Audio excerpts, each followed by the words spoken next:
Hello students, जय हिंद। कैसे हैं आप सभी लोग? उम्मीद करता हूं आप सभी बहुत ही बढ़िया होंगे। सो झासर अकेडमी फॉर आईएएस में आपका स्वागत है। गाइस, लेक्चर को स्टार्ट करने से पहले एक छोटी सी अपडेट मुझे आप लोग को देनी है। गाइस, 30 जनवरी कैलेंडर पर इस डेट को मार्क कर लो, अलार्म लगा लो 11 बजे का। 30 जनवरी वाले दिन 11 बजे का बहुत ही इंपॉर्टेंट। 30 जनवरी को आपके लिए एक combat previous year question paper special की सीरीज अनअकैडमी लेकर आ रहा है। बहुत इंपॉर्टेंट है, यूपीएससी सिविल सर्विसेज के प्रीवियस ईयर क्वेश्चन पेपर की ये सीरीज है। 60 मिनट का टेस्ट होगा आप लोगों का। 54 क्वेश्चंस आपको दिए जाएंगे, 54 क्वेश्चंस दिए जाएंगे, इंग्लिश हिंदी दोनों में क्वेश्चंस होंगे।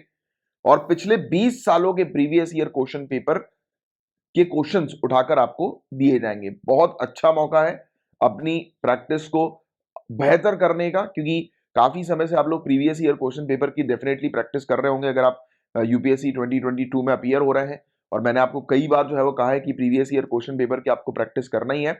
तो देखिए, क्विज के माध्यम से ये प्रैक्टिस अभी कंडक्ट होगी आप लोगों के लिए, और 250 लकी पार्टिसिपेंट्स को एक्साइटिंग गैजेट्स और गिफ्ट वाउचर्स भी दिए जाएंगे। JBL के हेडफोन वगैरह, Amazon वाउचर वगैरह और ये फिटबिट वगैरह जो है वो आप जीत सकते हैं।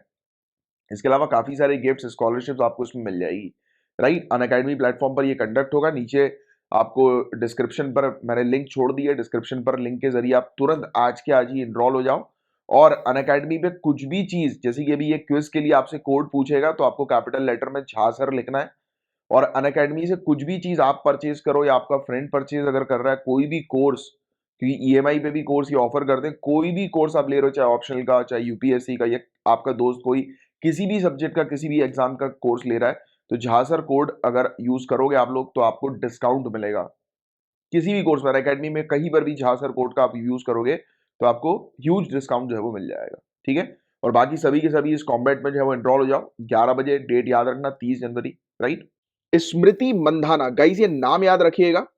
ICC women's cricketer of the year का अवार्ड इनको मिला है, स्मृति मंधाना जी को। डायरेक्ट सिर्फ यही चीज आपसे जो है वो पूछी जाएगी। भारत की तेज तर्रार सलामी बल्लेबाज स्मृति मंधाना को 2021 में सभी प्रारूपों में उनके शानदार रनों के लिए आईसीसी महिला क्रिकेटर ऑफ द ईयर नामित किया गया है। सिर्फ इतनी सी चीज ध्यान में रखो कि ICC women's cricketer of the year का अवार्ड स्मृति मंधाना को मिला, यही चीज आएगी।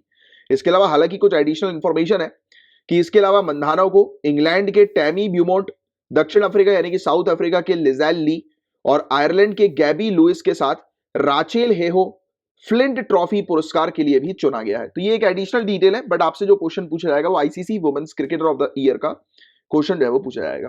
गाइस, एक इंटरेस्टिंग सी न्यूज सामने आ रही है कि पाकिस्तान की पहली महिला सुप्रीम कोर्ट जज ने राजधानी इस्लामाबाद में शपथ ग्रहण की है। 55 वर्षीय आयशा मलिक अब मुस्लिम बहुल देश यानी कि मुस्लिम मेजॉरिटी कंट्री की शीर्ष अदालत में 16 अन्य पुरुष सहयोगी के साथ कार्य करेंगी। आपको तो सिंपल सी चीज बस ये ध्यान में रखनी है कि पहली महिला सुप्रीम कोर्ट की जज जो पाकिस्तान की है वो कौन है? आयशा मलिक, जिन्होंने अभी रिसेंटली जो है वो पद संभाला है। और वकीलों और कार्यकर्ताओं ने इसे पाकिस्तान के पुरुष प्रधान समाज में महिलाओं के लिए प्रतिनिधित्व के लिए दशकों के संघर्ष के बाद एक दुर्लभ जीत बताया है। यह पाकिस्तान की मेल डोमिनेटेड सोसाइटी जो हमें देखने को मिलती है, जिसमें वुमेन का रिप्रेजेंटेशन जो है वो काफी कम है, राइट, स्पेशली ऑफिशियल पदों में बहुत कम, ना के बराबर है। तो लॉयर्स और एक्टिविस्ट ने कहा है कि ये एक विक्ट्री है, एक रेयर विक्ट्री है, दुर्लभ जीत है। राइट, बहुत सालों के प्रयास के बाद पाकिस्तान के अंदर ये चीज हम लोग को देखने को मिल रही है। तो एक बेसिक सा फैक्ट बस आप थोड़ा सा ध्यान में रखिएगा। और international relations point of view से जीएस पेपर 2 में अगर मेंस में कुछ चीज आती है तो आप लिख सकते हैं इस प्रकार से कि पूरे दुनिया भर में हम लोग को देखने को मिल रहा है कि वुमेन्स का रिप्रेजेंटेशन टॉप मोस्ट जो ऑफिशियल पद जो होते हैं उसमें नजर आ रहा है। तो इस प्रकार से आप लिख सकते हैं। इसके अलावा ह्यूमन राइट वॉच के अनुसार अब तक यह एकमात्र दक्षिण एशिया देश था जहां कभी भी सर्वोच्च न्यायालय की महिला न्यायाधीश नहीं रही थी। मतलब साउथ एशियन कंट्री में एक लौता देश पाकिस्तान था according to Human Rights Watch की, जहां पर सुप्रीम कोर्ट की जज एक फीमेल नहीं थी। और अब आयशा मलिक ने यह पद जो है वो ग्रहण कर लिया है और अब पाकिस्तान की पहली फीमेल सुप्रीम कोर्ट की जज आयशा मलिक हम लोग को देखने को मिल रही है। तो ये पॉइंट आप ध्यान में रखिएगा। और इसके अलावा पाकिस्तान के उच्च न्यायालय के न्यायाधीशों में से केवल 4% महिला हैं, यानी कि पाकिस्तान की जो हाई कोर्ट की जजेस हैं जो कि वुमेन है वो मात्र 4% ही हम लोग को देखने को मिलती है। बट यस, धीरे धीरे करके पूरे दुनिया भर में हम लोग को देखने को मिल रहा है कि महिलाओं का रिप्रेजेंटेशन जो है वो बढ़ता जा रहा है। राइट। तो अगर इंटरनेशनल रिलेशनशिप में अगर क्वेश्चन आ जाए वुमेन रिप्रेजेंटेशन को लेकर, तो ये पॉइंट जरूर करंट अफेयर्स के फैक्चुअल चीजें थोड़ी सी लिखिएगा। अब गाइज आपसे क्वेश्चन पूछा जा सकता है कि G23 क्या है? तो ये कांग्रेस के 23 वरिष्ठ नेताओं, सीनियर कांग्रेस लीडर्स का एक ग्रुप है, 23 नेताओं का एक समूह है, जो चुनाव में लगातार विफलताओं के मद्देनजर कांग्रेस पार्टी में एक संगठनात्मक बदलाव की मांग कर रहा है। ऑपरेशनल रिफॉर्म जो है वो लाने के लिए ये जोर लगा रहा है। तो आपको सिंपल सी चीज ध्यान में रखनी है कि क्वेश्चन अगर आ जाए कि G23 क्या है, तो कांग्रेस का ये एक सीनियर लीडर का ग्रुप है, जहां पर वेरियस सीनियर लीडर जो है वो किस चीज की डिमांड कर रहे हैं कि कांग्रेस पार्टी के अंदर ऑर्गेनाइजेशनल चेंजेस जो है वो लाए जाएं। राइट। तो ये चीज बस सिंपल सी आप ध्यान में रखना। कई बार लोग जो है वो इसको इंटरनेशनल ऑर्गेनाइजेशन जैसे होता है ना G20 ऑर्गेनाइजेशन, G7 ऑर्गेनाइजेशन, ऐसे ही कंफ्यूज ना हो जाए। तो कंफ्यूज मत होना, G23 अगर आएगा आपको कंफ्यूज करने के लिए आएगा, तो क्लियरली ध्यान में रखना कि कांग्रेस पार्टी के 23 आप कह सकते हैं कि वरिष्ठ नेताओं का एक ग्रुप है। 23 सीनियर कांग्रेस लीडर्स का एक ग्रुप हम लोग को देखने को मिल रहा है, जो कि कांग्रेस के अंदर ऑर्गेनाइजेशनल रिफॉर्म चाह रहा है, बदलाव चाह रहा है। राइट। और इसमें गुलाम नबी आजाद, कपिल सिब्बल, शशि थरूर, मनीष तिवारी आदि जैसे महत्वपूर्ण नेताएं शामिल हैं। उनमें से कई केंद्रीय मंत्री, मुख्यमंत्री या पार्टी की राज्य इकाई के प्रमुख रहे हैं। राइट। तो काफी सारे मतलब हाई पोस्ट के लीडर्स हम लोग को देखने को मिल रहे हैं। और क्यों ये डिमांड कर रहे हैं कांग्रेस पार्टी के अंदर रिफॉर्म्स के बारे में, तो आप लोग जानते ही हैं, इस कांग्रेस पार्टी के अंदर फैमिली रूल एक प्रकार से हम लोग को देखने को मिलता है कि टॉप मोस्ट पोजीशन पर बहुत ही कम लोग को जो है वो लाया जाता है, तो इसलिए ये इस प्रकार की डिमांड कर रहे हैं। एंड सेकेंडली अभी हम लोग को देखने को मिला है कि कांग्रेस 2014 के बाद से बिल्कुल एंड होती जा रही है, खत्म होती जा रही है। तो कांग्रेस पार्टी का चुनावी पतन 2014 के लोकसभा चुनाव में हार के साथ शुरू हुआ था, और कुछ राज्यों को छोड़कर पूरे देश में इस पुरानी पार्टी का जनाधार यानी कि मास बेस कमजोर पड़ने लगा है। राइट। कि इसके सपोर्टर्स कम होते जा रहे हैं, और जिसे देखते हुए कांग्रेस में आंतरिक तौर पर सुधारने की आवश्यकता के बारे में फुसफुसाहट शुरू हो गई है, और ये ग्रुप जो है वो क्रिएट हो गया है। राइट। जो कि डिमांड कर रहा है कांग्रेस के अंदर ऑर्गेनाइजेशनल रिफॉर्म को। राइट। Getting it. तो ये था गाइस पूरा ओवरऑल टॉपिक।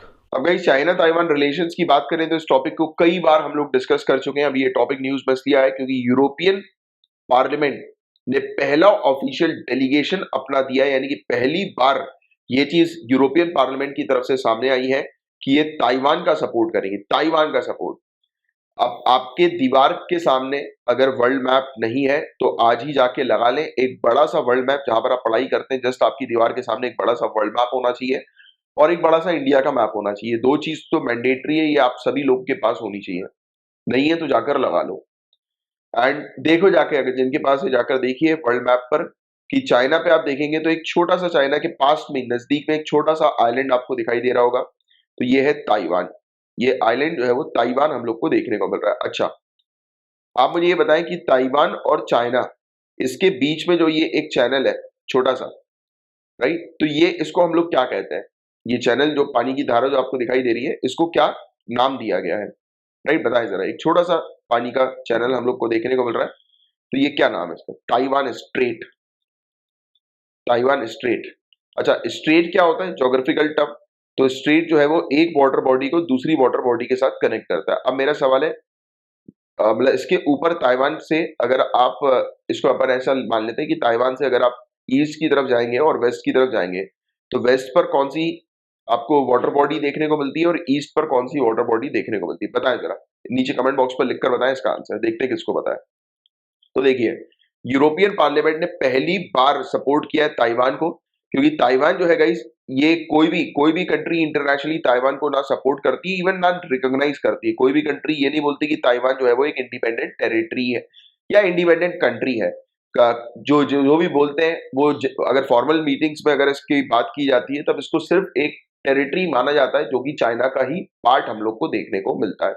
बट इसको जो है वो ऑटोनोमस पावर जो है वो शामिल है, जैसे कि चाइना ने हांगकांग को दे रखी है। राइट। तो अभी इस पर हम जो है हम लोग चर्चा करेंगे। तो देखिए, पहली बार सपोर्ट किया है यूरोपियन पार्लियामेंट ने ताइवान को, और कहा है कि diplomatically isolated island is not alone. तो ये वाली बात जो है वो कही है, कूटनीतिक रूप से अलग थलग द्वीप अकेला नहीं है। मतलब क्लियरली सपोर्ट जो है वो अब कर दिया है यूरोपियन पार्लियामेंट ने ताइवान को। देखिए, अभी कुछ समय पहले से न्यूज भी चल रही थी, आपको शायद इसके बारे में अंदाजा होगा कि चाइना के काफी सारे जेट्स जो है, राइट, जेट्स वगैरह जो है एयरफोर्स के उसके चाइना के, ये अपने जेट्स को जो है वो ताइवान के ऊपर जो है वो ले जा रही है, बार बार बहुत सारे चक्कर कटवा रही है, राउंड कटवा रही है ताइवान को डराने के लिए। क्योंकि अब चाइना ने जो है वो ये घोषणा ऑफिशियली करी दी थी कि हांगकांग को लेकर भी, इवन ताइवान को लेकर भी, कि पूरी तरह से अब ये दोनों टेरिटरीज जो है वो पूरी तरह से चाइना के मेन पार्ट बन जाए, चाइना का ही, मतलब एडमिनिस्ट्रेटिव पॉइंट ऑफ व्यू से चाइना का ही हिस्सा बन जाए। क्योंकि अभी तक क्या है कि इन दोनों टेरिटरी, चाहे हांगकांग की बात करें या ताइवान की हम लोग बात करें, राइट, तो वन कंट्री टू सिस्टम वाला इनिशिएटिव आपको पता होगा, या वन चाइना पॉलिसी, राइट, तो ये दोनों चीज भी मैं आपको पहले पढ़ा चुका हूं। तो अगर क्वेश्चन आ जाए कि वन कंट्री टू सिस्टम कहां पर चलता है, तो ये चाइना में चलता है। तो चाइना के अंदर हमें देखने को मिलता है, देखो एक ही कंट्री है बट अलग अलग सिस्टम्स है, चाहे वो हांगकांग को ले लो, चाहे ताइवान को ले लो, इवन तिब्बत को क्यों ना ले लो, तो इनको ऑटोनोमस पावर्स दे रखी है कि ये अपने एडमिनिस्ट्रेशन जो है वो खुद ब खुद जो है वो करेंगे। बट हाँ, मिलिट्री और अगर बात होती है इंटरनेशनल या डिप्लोमेटिक पॉइंट ऑफ व्यू से दूसरी कंट्री के साथ कांटेक्ट करने के लिए, तो फिर चाइना जो है वो उस पर काम करेंगे। मतलब कुल मिलाकर ये मिलिट्री, आप ये कह सकते हो मोटे मोटे तौर पर मिलिट्री को, और इसको छोड़कर किसी भी दूसरी कंट्री के साथ अगर कोई बातचीत करनी है, फॉर्मल बैठक करनी है, तो डिप्लोमेटिक टाइज इसको हम लोग कहेंगे। इसको छोड़कर बाकी पूरी चीज है एडमिनिस्ट्रेशन से रिलेटेड, पॉलिटिकली जितनी भी पूरी चीजें, ये ऑटोनॉमस तौर पर ये पर्टिकुलर टेरिटरी जो है, एरिया जो है वो चाइना का एंजॉय करता है, राइट। तो ये अपने आप को जो है वो इंडिपेंडेंट, इन्होंने कभी भी फॉर्मली तो नहीं घोषित किया, बट ये अपने आप को इंडिपेंडेंट ही मानते हैं, स्पेशली ताइवान। ताइवान तो कभी भी चाइना का हिस्सा बनना ही नहीं चाहती। अब वो क्यों, उसकी वजह भी मैं आपको एक छोटी सी बताता हूँ। ये ताइवान का जो बर्थ हुआ ना, वो कैसे हुआ, तो काफी एक ग्रुप था जो कि हमें हमें देखने को मिल रहा था चाइना के अंदर, ये डिमांड कर रहा था डेमोक्रेसी को लेकर, कि चाइना के अंदर डेमोक्रेसी आए, चाइना के अंदर जो अभी रूल चल रहा है उसको खत्म करो, है ना। तो ये डिमांड कर रहा था, वहां के जो नेशनलिस्ट थे वो डिमांड कर रहे थे। तो चाइना ने जो भगाया, उनको दौड़ लगवाई, और जो इनको भगाया तो ये आकर इस आइलैंड में बस गए और इसी आइलैंड का ये हिस्सा बन गए। तो चाइना ने बोला कि चलो ठीक है, यहाँ पे मत आना, तुम यहाँ यहीं पे रहो, right, one country two system के तहत तुम्हें हम ऑटोनोमस पावर जो है वो दे देते हैं, चलाओ अपनी तरफ से, अपनी तरह से पूरी चीज चलाओ, जैसे मर्जी आए वैसा करो, इकोनॉमी रन करो, एडमिनिस्ट्रेशन रन करो, बट हाँ चलो ठीक है, पॉलिटिक्स भी रन करो। बट अगर बात आती है मिलिट्री की, और अगर बात आती है किसकी, फॉरेन रिलेशन की, इंटरनेशनल रिलेशन की, तो उसमें चाइना का रोल रहेगा, बाकी पूरा तुम खेलो। तो ये चीज इस प्रकार की हो गई थी, right, one country two system के तहत। तो ये वाली चीज हमें देखने को, तो मुझे लग रहा है कि आपको शायद थोड़ा बहुत आइडिया लग गया होगा ताइवान के बारे में, कि किस तरीके के रिलेशन चाइना और ताइवान के बीच में हमें देखने को मिलते हैं। तो कुल मिलाकर पहला पॉइंट, कि ये कोई एक कंट्री नहीं है, इंडिपेंडेंट कंट्री नहीं है, ये टेरिटरी है जो कि चाइना का ही हिस्सा है। दूसरा पॉइंट, वेरियस ऑटोनोमस पावर इनके पास हमें देखने को मिलती है, राइट। और तीसरा पॉइंट हमें देखने को मिलता है कि आज की डेट में, करंट सिनेरियो की अगर मैं बात करूं, जो आपको ध्यान में रखना है मेनली, तो तीसरा पॉइंट ये है कि चाइना आज की डेट में कोशिश कर रहा है कि अब ये पुराने जो इसको ऑटोनोमस पावर वगैरह जो दी थी सब हटाओ, और पूरी तरह से ये टेरिटरी, ये क्षेत्र जो है वो चाइना के कंट्रोल में ही आ जाए। और अभी क्योंकि उसने रॉकेट्स वगैरह दागे थे, रॉकेट नहीं सॉरी, जेट्स वगैरह जो है वो उसके ऊपर लेकर मूव करवाए थे, तो उससे एक चीज जो है वो संकेत मिल रहा है कि उसके ऊपर एक मिलिट्री प्रेशर क्रिएट कर रही है। और यही चीज हाईलाइट करी यूरोपियन पार्लियामेंट ने भी। इन्होंने बोला बॉर्डर एक्शन लेने की आवश्यकता है, यूरोपियन यूनियन ताइवान टाइज को स्ट्रेंथन करने के लिए, मजबूत करने के लिए, और ताइवान जो है वो फेस कर रही है प्रेशर चाइना से। तो उस समय ये बहुत जरूरी है कि बॉर्डर एक्शन जो है वो लिए जाए, बॉर्डर बाउंड्री जो है वो तैयार की जाए। और इसीलिए यूरोपियन यूनियन की पार्लियामेंट जो हम लोग को देखने को मिल रही है, तो ये सपोर्ट कर रही है, या European in general European parliament जो है वो सपोर्ट कर रही है ताइवान को, ठीक है। तो ये चीज आप लोग को थोड़ा सा ध्यान में रखना है। और ताइवान की बात करें गाइस, हालांकि ताइवान के कोई भी डिप्लोमेटिक रिलेशन किसी भी यूरोपियन नेशन के साथ नहीं है, एक्सेप्ट एक छोटी सी वेटिकन सिटी, इनको छोड़कर वेटिकन सिटी के साथ है, राइट। अब हमें देखने को मिल रहा है कि यूरोपियन यूनियन की जो मेंबर कंट्रीज है वो अपने रिलेशंस को स्ट्रेंथन कर रही है, डीप कर रही है, मजबूत बना रही है ताइवान के साथ। इवन चाइना जो है, इसने अभी मिलिट्री प्रेशर, जैसे मैंने भी आपको बताया, मिलिट्री प्रेशर जो है वो क्रिएट किया हुआ है। Repeated mission Chinese war planes के हम लोग को देखने को मिल रहे हैं डेमोक्रेटिक ताइवान के पास, राइट। तो देखो डेमोक्रेटिक शब्द का उपयोग किया गया, क्यों किया गया, तो उसका बैकग्राउंड मैंने आपको बता दिया कि जो नेशनलिस्ट डेमोक्रेसी के लिए जो है वो लड़ रहे थे, तो उनको जो है वो भगा दिया गया था, यहाँ पर इस आइलैंड पर उनको सेटल करने के लिए मजबूर कर दिया था, राइट। तो ये चीज, तो अभी चाइना ने अपने वॉर प्लेन्स वगैरह, जेट्स वगैरह जो है वो उसके ऊपर से गुजारे थे, इनके ऊपर, इनको डराया था, इनके ऊपर मिलिट्री प्रेशर जो है वो क्रिएट किया था। तो उसमें अब यूरोपियन यूनियन की जो मेंबर कंट्रीज है वो इसका सपोर्ट कर रही है ताइवान का, राइट। तो ये चीज हम लोग को देखने को मिली। इवन पता है अभी कुछ समय पहले चाइना ने ये चीज भी बोली थी, क्लेम किया था कि ताइवान जो है वो इसका खुद का हिस्सा है। अब ये पूरी तरह से ताइवान को अपने कंट्रोल में करना चाह रहा है, बोल रहा है कि ऑटोनॉमस ऑटोनॉमस आप बाहर में जाए, पूरी तरह से अब ताइवान इसके कंट्रोल में आएगा। और ये कह रहा है कि अगर ऐसा नहीं हुआ तो ये फोर्सफुली जो है वो उसको अपने कंट्रोल में करेगा। देखिए अब वैसी चीज सामने आ रही है। अब चाइना ताइवान रिलेशन की बात करेगा इस, तो बैकग्राउंड में आपको समझाता हूँ, हालांकि मैं आपको ऑलरेडी बता चुका हूँ। तो 1949 में कुओमिंटैंग यानी कि नेशनलिस्ट, तो ये कौन लोग हैं? ये वो लोग हैं जो चाइना के अंदर डेमोक्रेसी की डिमांड कर रहे थे, राइट। तो इनको जो है वो भगाया गया ताइवान में, तो ताइवान में आकर ये सेटल हुए, राइट। और चाइना और ताइवान के रिलेशन जो है वो वन चाइना पॉलिसी के तहत हमें देखने को मिलता है, यानी कि चाइना क्लेम करती है ताइवान के ऊपर वन चाइना पॉलिसी के तहत, राइट, कि ये ताइवान जो है वो चाइना का ही हिस्सा है। तो इस प्रकार से इसकी चीज हमें देखने को मिलती है। ताइवान सेल्फ गवर्नड और de facto independent territory, de facto independent, right. और इसने कभी भी अपने आप को फॉर्मली इंडिपेंडेंट डिक्लेयर नहीं किया है चाइना से, ये वाला पॉइंट भी आपको ध्यान में रखना है। कभी भी इसने ओपनली आके किसी को भी नहीं बोला कि ये जो है वो एक इंडिपेंडेंट कंट्री है। तो इसलिए हम लोग ताइवान की जब भी बात करें तो इसको आप कंट्री ना बोलिएगा, आप इसको टेरिटरी बोलिएगा, टेरिटरी, ठीक है। और one country two system formula के तहत ये हमें देखने को मिलती है, जैसा मैंने भी आपको ऑलरेडी समझा ही दिया, राइट, कि ताइवान जो है उसके पास अधिकार है अपने खुद के अफेयर्स, जितने भी उसके इंटरनल अफेयर्स है उसको रन करने का, जैसा कि हांगकांग के पास है। तो आप सिंपल सी चीज ध्यान में रखो, एडमिनिस्ट्रेशन, राइट, पॉलिटिक्स और भी जो भी चीज है हमें देखने को मिलती है, राइट। तो वो पूरी चीज जो है ये कर सकती है अपने हिसाब से रूल्स रेगुलेशंस लॉज जो है वो क्रिएट कर सकती है। बट जब बात आती है इंटरनेशनल रिलेशन की, फॉरेन टाइज की, डिप्लोमेटिक टाइज की और मिलिट्री की, तब उस समय चाइना जो है वो रोल में आती है, राइट। और चाइना जो है वो ताइवान के ऊपर क्लेम करती है और ताइवान जो है वो रिफ्यूज करती है किसी प्रकार के डिप्लोमेटिक रिलेशन चाइना के साथ, राइट। तो ये चीज हम लोग को देखने को मिलती है।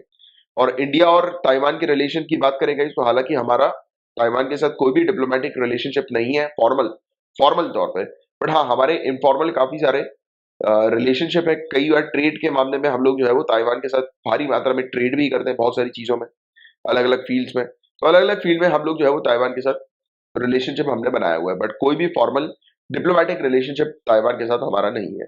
इवन हम लोग वन चाइना पॉलिसी को भी सपोर्ट नहीं करते हैं सिंस 2010। और गाइस एक और लेटेस्ट अपडेट है कि अभी रिसेंटली 39 वॉर प्लेन्स ताइवान के ऊपर से उड़ाए हैं चाइना ने, ताइवान को डराने के लिए, obviously you guys know about it.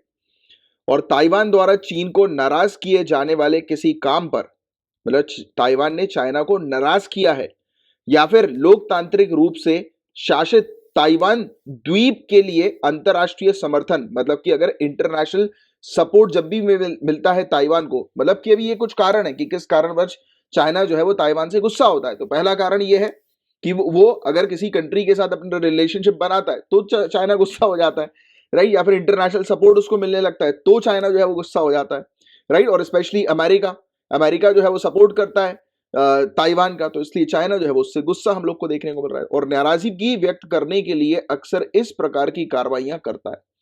तो जब भी चाइना जो है वो ताइवान से नाराज होता है तो उसको डराता है, उसके ऊपर से वॉर प्लेन्स जो है वो निकालता है, राइट, धमकाता है। और विविध हो कि अमेरिका ताइवान के लिए हथियारों की आपूर्ति करने वाला प्रमुख देश है। तो ये पॉइंट भी आप ध्यान में रखिएगा, यूनाइटेड स्टेट्स जो है वो ताइवान का मेन आर्म्स प्रोवाइडर है, वेपन्स भेजता है ताइवान को यूनाइटेड स्टेट्स। और चीन अपनी इन कार्रवाइयों को देश की संप्रभुता की रक्षा करने और ताइपे और वॉशिंगटन के बीच मिली भगत से निपटने के लिए आवश्यक बताता है। चाइना कहता है कि मैं इस प्रकार की कार्रवाई जो है वो ताइवान के ऊपर इसलिए कर रहा हूं क्योंकि आई डोंट वांट कि यूनाइटेड स्टेट्स जो है वो किसी प्रकार से इंटरफियर करे हमारे मामले में, यानी कि ताइवान को इन्फ्लुएंस करे और इंटरफियर करे हमारे रिलेशनशिप, चाइना और ताइवान के रिलेशनशिप को, राइट। तो वो नहीं चाहता कि कोई तीसरा थर्ड पार्टी जो है आकर इंटरफियर करे। और ताइवान की सरकार द्वारा नियमित रूप से डेटा प्रकाशित करना शुरू किए जाने के बाद से चीनी पायलट पिछले 1.5 साल में लगभग हर रोज ताइवान की ओर उड़ान भरते हैं। और पिछले अक्टूबर में एक ही दिन में चीन के 56 फाइटर जेट्स ने सबसे बड़ी सैन्य धावा किया था।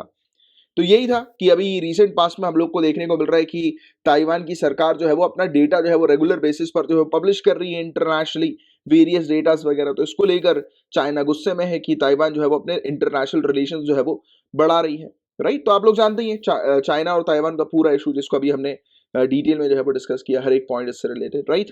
तो ये था पूरा overall topic guys. Ukraine Russia के इशू के बारे में एक बहुत अच्छी आपको जानकारी होनी चाहिए, first point. Second point, NATO के बारे में आपको बहुत अच्छी जानकारी होनी चाहिए। आपको बता दें गाइस कि यूक्रेन की सीमा पर रूस द्वारा की जा रही सैन्य तैनाती से बढ़ते तनाव के बीच नाटो के सहयोगी राष्ट्रों ने अपनी सेनाओं को तैयार रहने का निर्देश दे दिया है और यूरोप की पूर्वी सीमा की सुरक्षा को मजबूत करने हेतु जहाजों और लड़ाकू विमानों को भेजा है। तो अभी हुआ क्या है, सिंपल तरीके से मैं आपको समझाऊं कि टेंशन जो बढ़ गई है, राइट। रशिया ने अपनी मिलिट्री को यूक्रेन के सामने, यूक्रेन की बॉर्डर पर तैनात कर दिया है। इसको देखते हुए नाटो की जो फोर्सेज हैं वो अब एक्टिवेट हो गई हैं। अब नाटो जो है वो यूक्रेन के प्रोटेक्शन के लिए जो है वो पहुंच गया है रशिया को काउंटर करने के लिए। बस सिंपल सी चीज ये आप ध्यान में रखिए। और आपको रशिया और यूक्रेन के बीच में क्या टेंशन है इसके बीच में एक अच्छी जानकारी होनी चाहिए, एंड आपको नाटो क्या है इसकी एक अच्छी डिटेलिंग्स पता होनी चाहिए। गाइस, एक बहुत इंपॉर्टेंट मुद्दे के बारे में हम लोग डिस्कस करेंगे, यूक्रेन का मुद्दा, यूक्रेन के इशू के बारे में हम लोग डिस्कस करेंगे। And it is very important for you कि जब भी आप सिविल सर्विसेज की तैयारी कर रहे हैं तो जब भी लोकेशन वगैरह न्यूज में आती है या कहीं पर भी लोकेशन आती है तो आपका तुरंत ध्यान जो है वो जाना चाहिए कि जहां पर भी आप पढ़ रहे हैं वहां पर आपको तो पहले तो दीवार पर एक बड़ा सा वर्ल्ड मैप लगाना है और बड़ा सा इंडिया का मैप लगाना है। और जब भी लोकेशन की बात आ रही है तो तुरंत उस मैप की तरफ आपको देखना है। तो this is the foremost thing जो कि आपको करनी है, राइट। तो चलिए, जिनके घर पर भी बड़ा सा मैप है आप मैप के पास जाएं और यूक्रेन की लोकेशन देखें। जिनके पास नहीं है ध्यान दें, मैं आपको बताता हूं कि यूक्रेन जो है, यूक्रेन तक पहुंचने के लिए हमको शुरुआत करनी है इंडिया से।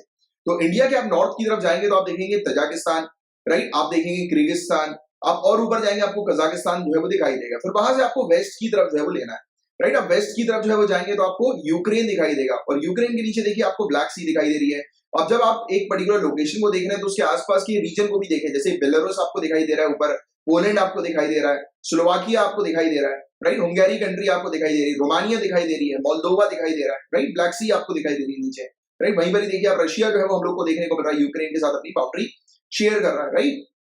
तो ये सब एक अच्छी जानकारी जो है वो आपको होनी चाहिए। जब भी पढ़ो तो मैप को जो है वो ध्यान में रखते हुए आपको प्रिपरेशन जो है वो करनी है, राइट। कोई मुझे बता सकता है कि यूक्रेन की कैपिटल क्या है? एक सिंपल सा क्वेश्चन नीचे कमेंट बॉक्स पर इसका आंसर आप लिखकर बताएं। सो गाइस, ये टॉपिक न्यूज में क्यों आया है, सबसे पहले मैं आपको इस चीज के बारे में बताता हूं। तो अभी पिछले 2 हफ्तों से अमेरिका, नाटो और यूक्रेन के जो अधिकारी हैं ये डिस्कशन कर रहे हैं, इनके बीच में वार्ता चल रही है कि रशिया ने अभी अपनी सैन्य गतिविधियां जो है, मिलिट्री एक्टिविटीज जो है वो इंक्रीज कर दी है यूक्रेन के आजू बाजू, यूक्रेन के पास में, राइट। अपनी सैन्य गतिविधियां इंक्रीज कर दी है। तो इसको लेकर एक टेंशन फिर से जो है वो डेवलप हो रही है। बट आपको ये समझना बहुत जरूरी है एग्जामिनेशन पॉइंट ऑफ व्यू से कि रशिया और यूक्रेन के बीच में क्या इश्यूज थे, राइट। तो देखिए 2013 में ये इश्यूज बढ़ गए। इसके लिए मैं आपको थोड़ा सा बैकग्राउंड समझाऊंगा और बहुत आसान तरीके से हम लोग ये इंटरनेशनल मुद्दे को समझेंगे। देखिए, रशिया और यूक्रेन ये दोनों सोवियत यूनियन के मेंबर्स थे, राइट। रशिया और यूक्रेन ये दोनों सोवियत यूनियन, सोवियत संघ के मेंबर्स थे। फिर सोवियत संघ जो है वो अलग हुई। फिर हुआ ये कि यूक्रेन दोस्ती करने लगा वेस्टर्न कंट्रीज के साथ। अब आप एक चीज को समझिए, आपका बचपन का दोस्त प्राइमरी स्कूल में, सेकेंडरी में आपके साथ रहा हो और अचानक से कॉलेज जाने के बाद आपसे उसका उठना बैठना बंद हो गया, आपसे उसकी मुलाकात जो है वो बंद हो गई, यानी कि उसने आपसे दूरी करना शुरू कर दिया, उसको नए दोस्त मिल गए, तो आपको बुरा नहीं लगेगा? पहले वो आपके साथ घूमने जाता था, आपके साथ जो है वो खाना पीना खाने जाता था, आज की डेट में आपको छोड़ दिया उसने, अब आपके पास कोई साथी नहीं है घूमने वाला, तो आपका क्या हो रहा है? आपका इंटरेस्ट खराब हो रहा है। आपको लग रहा है कि अरे यार मुझे कहीं निकलना है, पहले ये चलता था मेरे साथ, आज की डेट में कोई है नहीं, मैं तो अकेला सा पड़ गया। रशिया के साथ वही हुआ। कभी भी इंटरनेशनल रिलेशन समझना है तो सिंपल तरीके से चीजों को समझोगे तो बहुत मजा आएगा और बहुत आसानी से पूरी चीज क्लियर हो जाएगी, राइट। तो यूक्रेन ने दोस्ती करना शुरू कर दिया वेस्टर्न कंट्रीज के साथ, यूरोपियन यूनियन के साथ, अमेरिका के साथ। और आपको एक चीज तो जनरली पता ही है यार कि रशिया और अमेरिका की बनती नहीं है, दोनों जो है वो कट्टर दुश्मन है, राइट। दोनों की पॉलिसीज अलग रहती है, एक दूसरे के विरोधी ये हम लोग को मेन इश्यूज पर देखने को मिलते हैं, राइट। तो ये चीज तो जग जाहिर है, सभी को पता है इसके बारे में। अब रशिया के बगल में यूक्रेन है, राइट, और यूक्रेन यूनाइटेड स्टेट्स का दोस्त है, तो ऑब्वियस ही बात है ये बात तो बिल्कुल भी रशिया को पसंद नहीं होगी, यार ये तो गड़बड़ी हो रही है। जैसे कि हमारे केस में अगर हम लोग बात करें तो हमारी जो नेबरिंग कंट्री की बात करें, अब देखिए हमारी जो नेबरिंग कंट्री चाइना, पाकिस्तान, ये दोनों से हम लोग की जो है वो बनती है नहीं, और चाइना और पाकिस्तान दोनों अभी आपस में दोस्ती कर रहे हैं, तो ये क्या है, ये हमारे इंटरेस्ट के लिए खराब है। बात समझ रहे हो? इस तरीके से इंटरनेशनल रिलेशन को आपको समझना जरूरी है। तो चलिए आते हैं वापस पिक्चर पे, यूक्रेन की।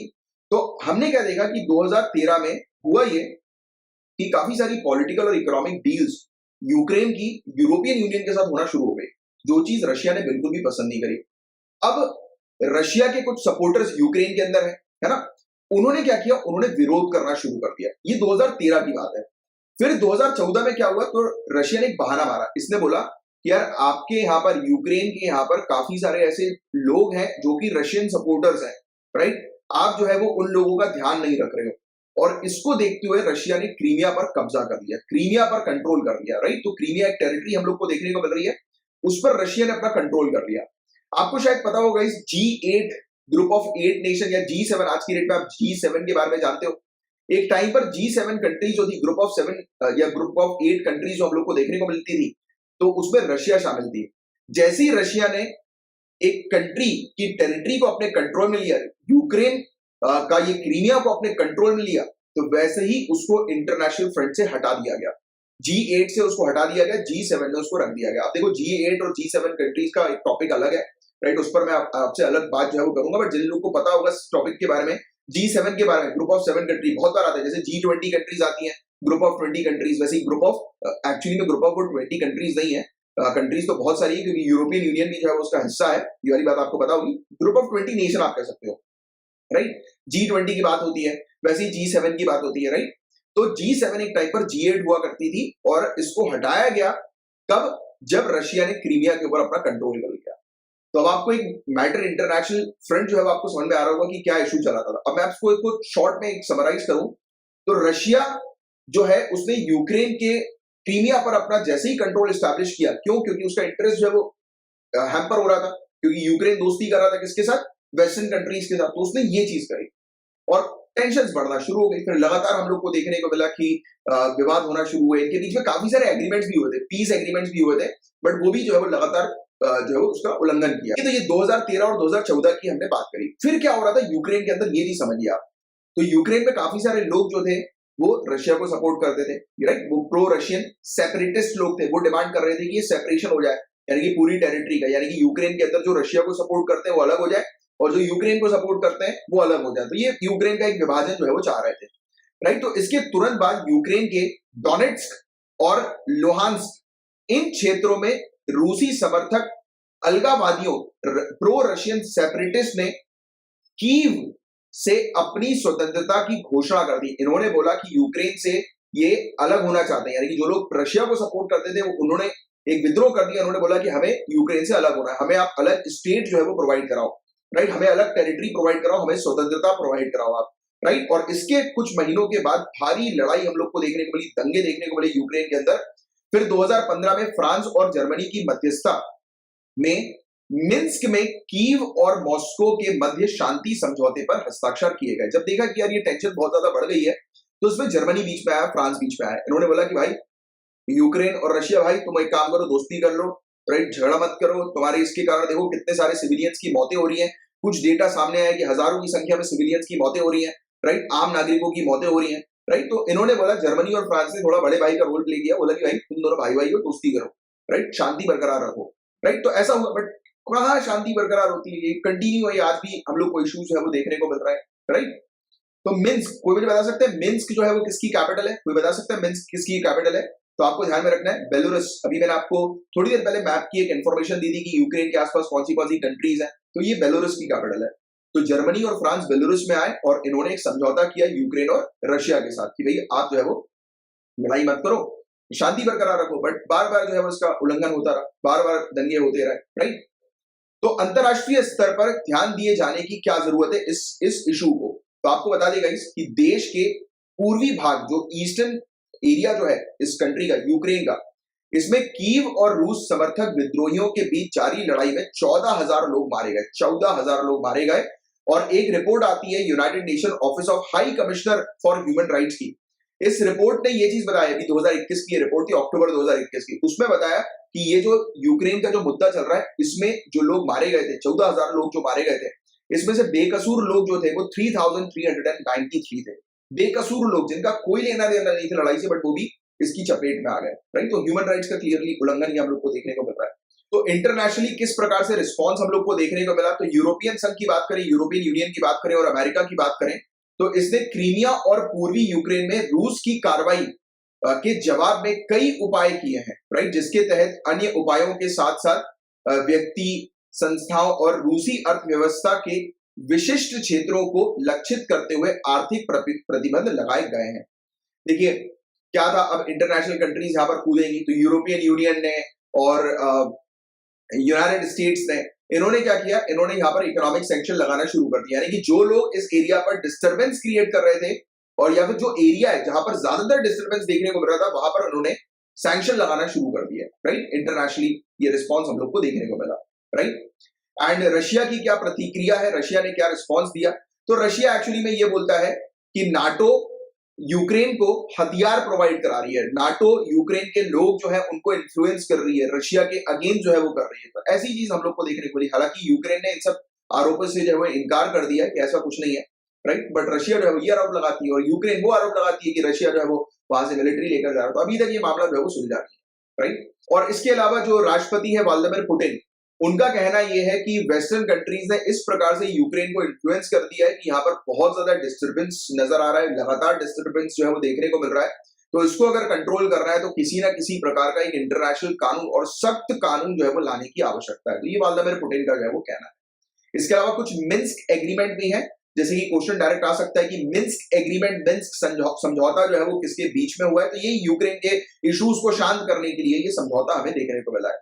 तो पहला मिन्स्क समझौते की अगर बात करें तो यूक्रेन और रशिया जो समर्थित अलगावादी जो हम लोग को देखने को मिलते हैं, जो सेपरेटिस्ट जो हम लोग को देखने को मिलते हैं, इन्होंने सितंबर 2014 में बेलारूस की राजधानी मिन्स्क में 12 सूत्रीय संघर्ष विराम समझौते पर सहमति व्यक्त की थी। 12 पॉइंट्स सीज फायर डील जो है वो इन्होंने कंडक्ट करी थी और इसके प्रावधानों में कैदियों का आदान प्रदान, यानी कि जो भी कैदी थे, राइट, यानी कि जो प्रो रशियन जो कैदी थे, या फिर आप कह सकते हो कि रशिया ने कुछ यूक्रेन के जो लोग हैं उनको अपने जेल्स में बंद कर दिया था और जो यूक्रेन ने कुछ लोगों को मतलब अपनी जेल में जो है बंद कर दिया था जो प्रो रशियन थे, राइट, तो उनको जो है वो छोड़ा जाए, यानी कैदियों को जो है वो रिलीज किया जाए और मानवीय सहायता का वितरण और भारी हथियारों को तैनाती से हटाया जाना शामिल था, यानी कि जितने भी वेपन्स वगैरह है आपकी स्टेट में लोगों के पास उसको हटाओ, लोगों से वेपन जो है वो वापस लो, राइट। किसी प्रकार से हथियार जो है वो लोगों के पास नहीं होने चाहिए जिससे कि दंगे वगैरह यहाँ पर हो, राइट। बट फिर भी लगातार इस समझौते का भी वायलेशन होता रहा। फिर एक और समझौता हुआ मिन्स्क 2 जो 2015 में हम लोग को देखने को मिला। ये ओपन कॉन्फ्लिक्ट जो था इसको खत्म करने के लिए हुआ था, ये भी एक पीस एग्रीमेंट हम लोग को देखने को मिला था फ्रांस और जर्मनी की मध्यस्थता में, राइट। बट फिर भी हम लोग को देखने को मिला कि लगातार लड़ाई हो ही रही है, लगातार टेंशन जो है वो दोनों के बीच में हो ही रही है। तो ये था इस पूरा ओवरऑल टॉपिक। अब मैं उम्मीद करता हूँ कि आप एक आइडिया आपको लग गया होगा कि क्या स्थिति हम लोग को यूक्रेन पर देखने को मिल रही है और किस प्रकार से ये स्थिति डेवलप हुई है, राइट। गाइस एक बहुत ही ज्यादा इंपॉर्टेंट टॉपिक के बारे में हम लोग डिस्कस करेंगे, NATO, North Atlantic Treaty Organization. इस टॉपिक में नाटो के बारे में मैं आपको समझाऊंगा कि नाटो एग्जैक्टली है क्या और अभी रशिया और नाटो के बीच में क्या मुद्दा चल रहा है यूक्रेन को लेकर, तो इस पर भी हम लोग अभी चर्चा करेंगे। तो रशिया ने अपने 1 लाख सोल्जर्स को यूक्रेन के पास जो है वो तैनात कर दिया है। 1 लाख सोल्जर, तो ऑब्वियस ही बात है यार, किसी कंट्री की बॉर्डर एरिया पर अचानक से वो उस पार देखेगा सरहद के उस पार और उसको 1 लाख सोल्जर दिखाई देंगे तो उसकी तो हालत खराब होगी कि भैया ये करना क्या चाह रहा है सामने वाला, राइट। कहीं ये कंट्रोल तो पूरा नहीं करने जा रहा मेरी कंट्री में, लड़ाई युद्ध तो नहीं छेड़ने वाला, तो डरेगी कोई भी कंट्री, स्वाभाविक सी बात है, डरना है। तो हुआ यही है, इसने एक टेंशन क्रिएट कर दी है रशिया ने यूक्रेन के पास 1 लाख अपने सैनिकों को तैनात करके, राइट। और हुआ क्या है, इसने ये डिमांड करी है रशिया ने कि NATO, North Atlantic Treaty Organization के जो भी सदस्य बने हैं मई 1997 के बाद, तो वहां से नाटो अपनी फोर्सेस, अपनी आर्मी जो है वो निकाल ले यूरोप के रीजन से, वहां से, यानी कि जो भी सदस्य इसके बने हैं तो वहां नाटो के 1997 के बाद, तो वहां से नाटो अपनी फोर्सेस जो है वो हटा ले, मेंबर कंट्री से अपनी मिलिट्री को हटा ले। और अगर ऐसा करेगी नाटो तो रशिया जो है वो यहां से अपनी मिलिट्री को भी पीछे कर देगा। तो आपको पहली बात तो जिनको नहीं पता है नाटो के बारे में, एक बेसिक सा मैं आपको आइडिया अभी देता हूं, फिर बाकी थोड़ी देर में डिटेल में डिस्कस करेंगे नाटो के बारे में। गाइस देखो है क्या, नॉर्थ एटलांटिक ट्रीटी ऑर्गेनाइजेशन, ठीक है, नॉर्थ अटलांटिक। तो सबसे पहला पॉइंट तो ये है कि नॉर्थ अटलांटिक क्षेत्र में सिक्योरिटी को मेंटेन करने के लिए ये एक मिलिट्री ऑर्गेनाइजेशन बना है, एक मिलिट्री ग्रुप है। इस ग्रुप का प्रिंसिपल ये कहता है कि इस ग्रुप में मौजूद जितनी भी कंट्रीज हैं, मेंबर कंट्रीज, राइट, जितनी भी मेंबर कंट्रीज हैं, अगर उनको कोई दूसरी कंट्री छेड़ती है, राइट, यानी कि इस ग्रुप के जो सदस्य हैं, ये मान के चलो कि इन्होंने एक गैंग बना ली है, राइट, इनकी एक गैंग है, नाटो की गैंग है, इसके जो भी सदस्य हैं उनको कोई दूसरी कंट्री अगर छेड़ेगी तो ये पूरी की पूरी गैंग मिलकर उस कंट्री की बैंड बजाएगी। मतलब दुश्मन के अगेंस्ट ये एक होकर जो है वो लड़ते हैं। तो ये इनका बेसिक प्रिंसिपल है नाटो का। तो बहुत इंटरेस्टिंग सी चीज है नाटो की, ये वाली चीज इंपॉर्टेंट है, ध्यान रखिएगा, राइट, नाटो के बारे में। तो उसके बाद क्या किया कि नाटो एक ट्रीटी, ये है नॉर्थ अटलांटिक ट्रीटी ऑर्गेनाइजेशन, एक मिलिट्री ऑर्गेनाइजेशन है मान के चलिए। तो ये क्या करता है, अपनी मेंबर कंट्रीज में अपनी मिलिट्री जो है, फोर्सेस जो है वो तैनात कर देता है कि कल को उनकी मेंबर कंट्रीज को अगर आवश्यकता पड़े तो उनकी फोर्सेस रेडी हो। इनकी खुद एक अलग स्पेशलाइज फोर्स रहती है, राइट, आर्मी आप कह सकते हैं, फोर्स आप कह सकते हैं, फोर्स ज्यादा बेटर वर्ड है, राइट। तो हुआ यह है कि नाटो की जो मेंबर कंट्रीज है वहां पर नाटो के साथ फोर्सेस तैनात रहती हैं, राइट, उनकी मिलिट्री तैनात रहती है, उनके जवान जो है वो तैनात रहते हैं। तो रशिया ने बोला कि भैया नाटो से कि तुम अपने जो मेंबर कंट्री है आपकी यूरोप के अंदर, जिन मेंबर कंट्री को आपने एडमिशन दिया था, जिन्होंने ज्वाइन किया था 1997 मई के बाद, तो आप वहां से अपनी फोर्सेस जो है वो हटा लें, पहली बात तो, राइट। और अगर आप ऐसा करेंगे तो रशिया जो है उसने कहा कि मैं अपने 1 लाख सैनिकों को जो है वो पीछे ले लूंगा। तो इसका सीधे सीधे मतलब यह है कि नाटो अब बाल्टिक नेशन यानी कि लाटविया, इस्टोनिया, लिथुआनिया और सेंट्रल यूरोपियन स्टेट्स जैसे कि पोलैंड, हंगरी और चेक रिपब्लिक और बाल्कन स्टेट्स जैसे कि क्रोएशिया और स्लोवेनिया, तो यहां पर नाटो जो है वो अब अपनी एक्टिविटीज कंडक्ट नहीं करेगा। तो ये चीज जो है वो क्लियरली रशिया ने जो है वो नाटो से जो है वो कही, राइट। और रशिया ये भी चाहता है कि नाटो अपने फर्दर एनलार्जमेंट के प्लान्स को ड्रॉप कर दे, मतलब और बढ़ाने का, यानी कि अपनी मेंबर कंट्रीज को और ऐड करने के प्लान जो है वो हटा दे, छोड़ दे, राइट। इसका मतलब ये है कि ना नाटो यूक्रेन को ऐड करेगा, नाटो के अंदर शामिल करेगा, ना जॉर्जिया को शामिल करेगा एज अ मेंबर के तौर पर। एक और डिमांड इसने सामने रखी रशिया ने कि नाटो जो है वो किसी भी प्रकार की ड्रिल्स वगैरह जो है वो ईस्टर्न यूरोप में, यूक्रेन में, जॉर्जिया में कंडक्ट नहीं करेगा। ड्रिल पता होगा ना आपको, ड्रिल क्या होती है, मतलब जैसे कि आप जैसे एक सिविल सर्विसेज की तैयारी कर रहे हैं तो आप पहले क्या करते हैं, मॉक टेस्ट देते हैं ना, एग्जाम में बैठने से पहले आप मॉक टेस्ट लिखते हैं। तो वही ड्रिल होती है, ट्रेनिंग एक प्रकार की, राइट, एक प्रकार की एक ऐसा माहौल बनाया जाता है, सिचुएशन बनाई जाती है और उस पर फिर वो ये ट्रेन करते हैं अपने आप को, है ना। तो वो ड्रिल होती है। तो ऐसी ड्रिल जो है वो नाटो जो है वो कंडक्ट नहीं करेगा ईस्टर्न यूरोप में, यूक्रेन में, जॉर्जिया में, बिना रशिया की परमिशन के बाद। मतलब पहले उसको रशिया से परमिशन लेनी पड़ेगी, फिर वो चाहे तो ड्रिल कंडक्ट कर सकता है। तो ऐसी डिमांड रशिया ने नाटो से करी है। अब नाटो मतलब सीधे सीधे यूनाइटेड स्टेट्स, तो यूनाइटेड स्टेट्स ने बोला भाग यहां से रशिया को बोला कि बहुत तुम्हारी ये फालतू की चीजें जो तुम बोल रहे हो, ये सपने जो देख रहे हो, भूल जाओ। क्योंकि रशिया जो यूएसए को चैलेंज कर रहा है, और आप जानते हैं यूएसए और रशिया कट्टर दुश्मन है एक दूसरे के। और ऑब्वियस ही बात है कि यूएसए चुप तो बैठेगा नहीं, राइट। यूएसए ने बोल दिया चाक जो करते बने कर ले, हम तो कंटिन्यू रखेंगे। तो होता कौन है रोकने वाला? यूएसए ने बोला कि भैया यूक्रेन और जो दूसरी जितनी भी कंट्रीज है उनके पास खुद के पास अधिकार है अपने फॉरेन पॉलिसी को निर्धारित करने का, राइट। वो ये सब कंट्री तुम्हारे नीचे थोड़ी ना आती हैं, तुम्हारे अंडर थोड़ी ना आती हैं कि तुम इनके ऊपर जो है वो फॉरेन पॉलिसी थोपोगे। इनको सिखाओगे कि इनको किससे दोस्ती करनी, किससे नहीं करनी। इनको सिखाओगे कि इनको किससे किस अलायंस में, किस ऑर्गेनाइजेशन में ज्वाइन होना है या नहीं होना। तो यूएसए ने सीधे सीधे रशिया को कहा कि भाग यहाँ से, जो करते बने कर ले। और इवन ये भी कहा कि रशिया का जो आइडिया है वीटो पावर का, कि रशिया डिसाइड करेगा कि कौन नाटो का सदस्य बनेगा, कौन नहीं बनेगा। तो बोला कि तुम कौन होते हो बेटा ये डिसाइड करने वाले कि कौन हमारा सदस्य बनेगा, कौन नहीं बनेगा, है ना। और इवन नाटो ने हालांकि ये वाली चीज भी कही है कि नाटो किसी भी प्रकार से ऐसा कोई डिसीजन नहीं लेगा जिसके कारण से ईस्टर्न यूरोप अफेक्ट हो, बिना वहां पर मौजूद जो कंट्रीज है उनके कंसर्न के, राइट, उनकी सहमति से। मतलब कि अगर नाटो अगर ईस्टर्न यूरोप को लेकर या ईस्टर्न यूरोप में कोई भी डिसीजन अगर ले रहा है तो ईस्टर्न यूरोपियन कंट्रीज को साथ में रखकर उनकी सहमति से लेगा, वरना नहीं लेगा। तो ये वाली चीज भी इसने क्लियरली जो है वो मेंशन करी हुई है, राइट। तो बाकी ये था पूरा ओवरऑल मुद्दा जिसके बारे में एक आपको आइडिया होना चाहिए। बट मेन चीज जो है वो है नॉर्थ अटलांटिक ट्रीटी ऑर्गेनाइजेशन के बारे में कुछ फैक्ट्स आपको ध्यान में रखना, राइट। तो इस पर हम लोग बात करते हैं। तो सबसे पहली चीज तो आप तो ये ध्यान में रखिए कि इसका बेसिक प्रिंसिपल क्या कहता है कि इसकी जितनी भी मेंबर कंट्रीज है, उनको अगर कोई नॉन मेंबर कंट्री अगर छेड़ेंगी, राइट, डिस्टर्ब करेंगी, उनसे पंगा लेंगी, तो ये पूरा का पूरा गैंग मिलकर उस कंट्री की 12 बजा देगा। मतलब कि एग्जाम्पल के तौर पर इसकी एक कोई मेंबर कंट्री है, ठीक है, नाटो की, उस पर अगर किसी नॉन नाटो मेंबर कंट्री ने अगर अटैक कर दिया तो क्या होगा, ये सभी की सभी कंट्री, नाटो की मेंबर कंट्री मिलकर वो नॉन मेंबर कंट्री के ऊपर हमला बोल देंगी हर जगह से, राइट। तो ये इनकी बेसिकली एकता रहती है। अब आप पूछोगे सर अगर नाटो की मेंबर कंट्रीज के बीच में कोई विवाद हो गया तो ऑब्वियस ही बात है, बोलते हैं कि भाई भाई के बीच में विवाद है तो भाई भाई सुलझे। फिर उसमें ये कुछ नहीं बोलते, राइट, उसमें थोड़ा सा डिप्लोमेटिकली चल जाते हैं। पहले तो ये मतलब बातचीत करके सुलझाने की कोशिश करते हैं अगर कोई विवाद उठता है तो, बाकी फिर उन पर छोड़ देते हैं, फिर उन पर अटैक नहीं करते। इस तरीके की नाटक नहीं होता इनके बीच में। बोलते हैं भाई भाई लड़ रहे हैं तो भाई भाई देखो यार अब तुम आपस में सुलझो, राइट, तो उसमें नहीं उलझते। बट हाँ, कोई तीसरे व्यक्ति ने उंगली करी तो फिर उसकी बैंड बजा देते हैं ये लोग, राइट। तो ये है NATO, North Atlantic Treaty Organization, military organization, ये हम लोग को देखने को मिलता है। इंटर गवर्नमेंटल मिलिट्री अलायंस है, राइट। वॉशिंगटन ट्रीटी के तहत इसको बनाया गया था, तो ये पॉइंट आप ध्यान में रखिएगा कि वॉशिंगटन ट्रीटी के तहत नाटो को बनाया गया। 4 अप्रैल 1949 को ये वॉशिंगटन ट्रीटी साइन हुई थी और इसका हेडक्वार्टर नाटो का ब्रसल बेल्जियम में देखने को मिलता है और एलाइड कमांड ऑपरेशन का इसका हेडक्वार्टर मॉन्स बेल्जियम के अंदर हमें देखने को मिलता है। इसके अंदर ओरिजिनली हम लोग को 12 सदस्य देखने को मिले थे और अभी इसके अंदर 30 सदस्य हैं और मोस्ट रीसेंट जो सदस्य है नाटो का वो नॉर्थ मैसेडोनिया है।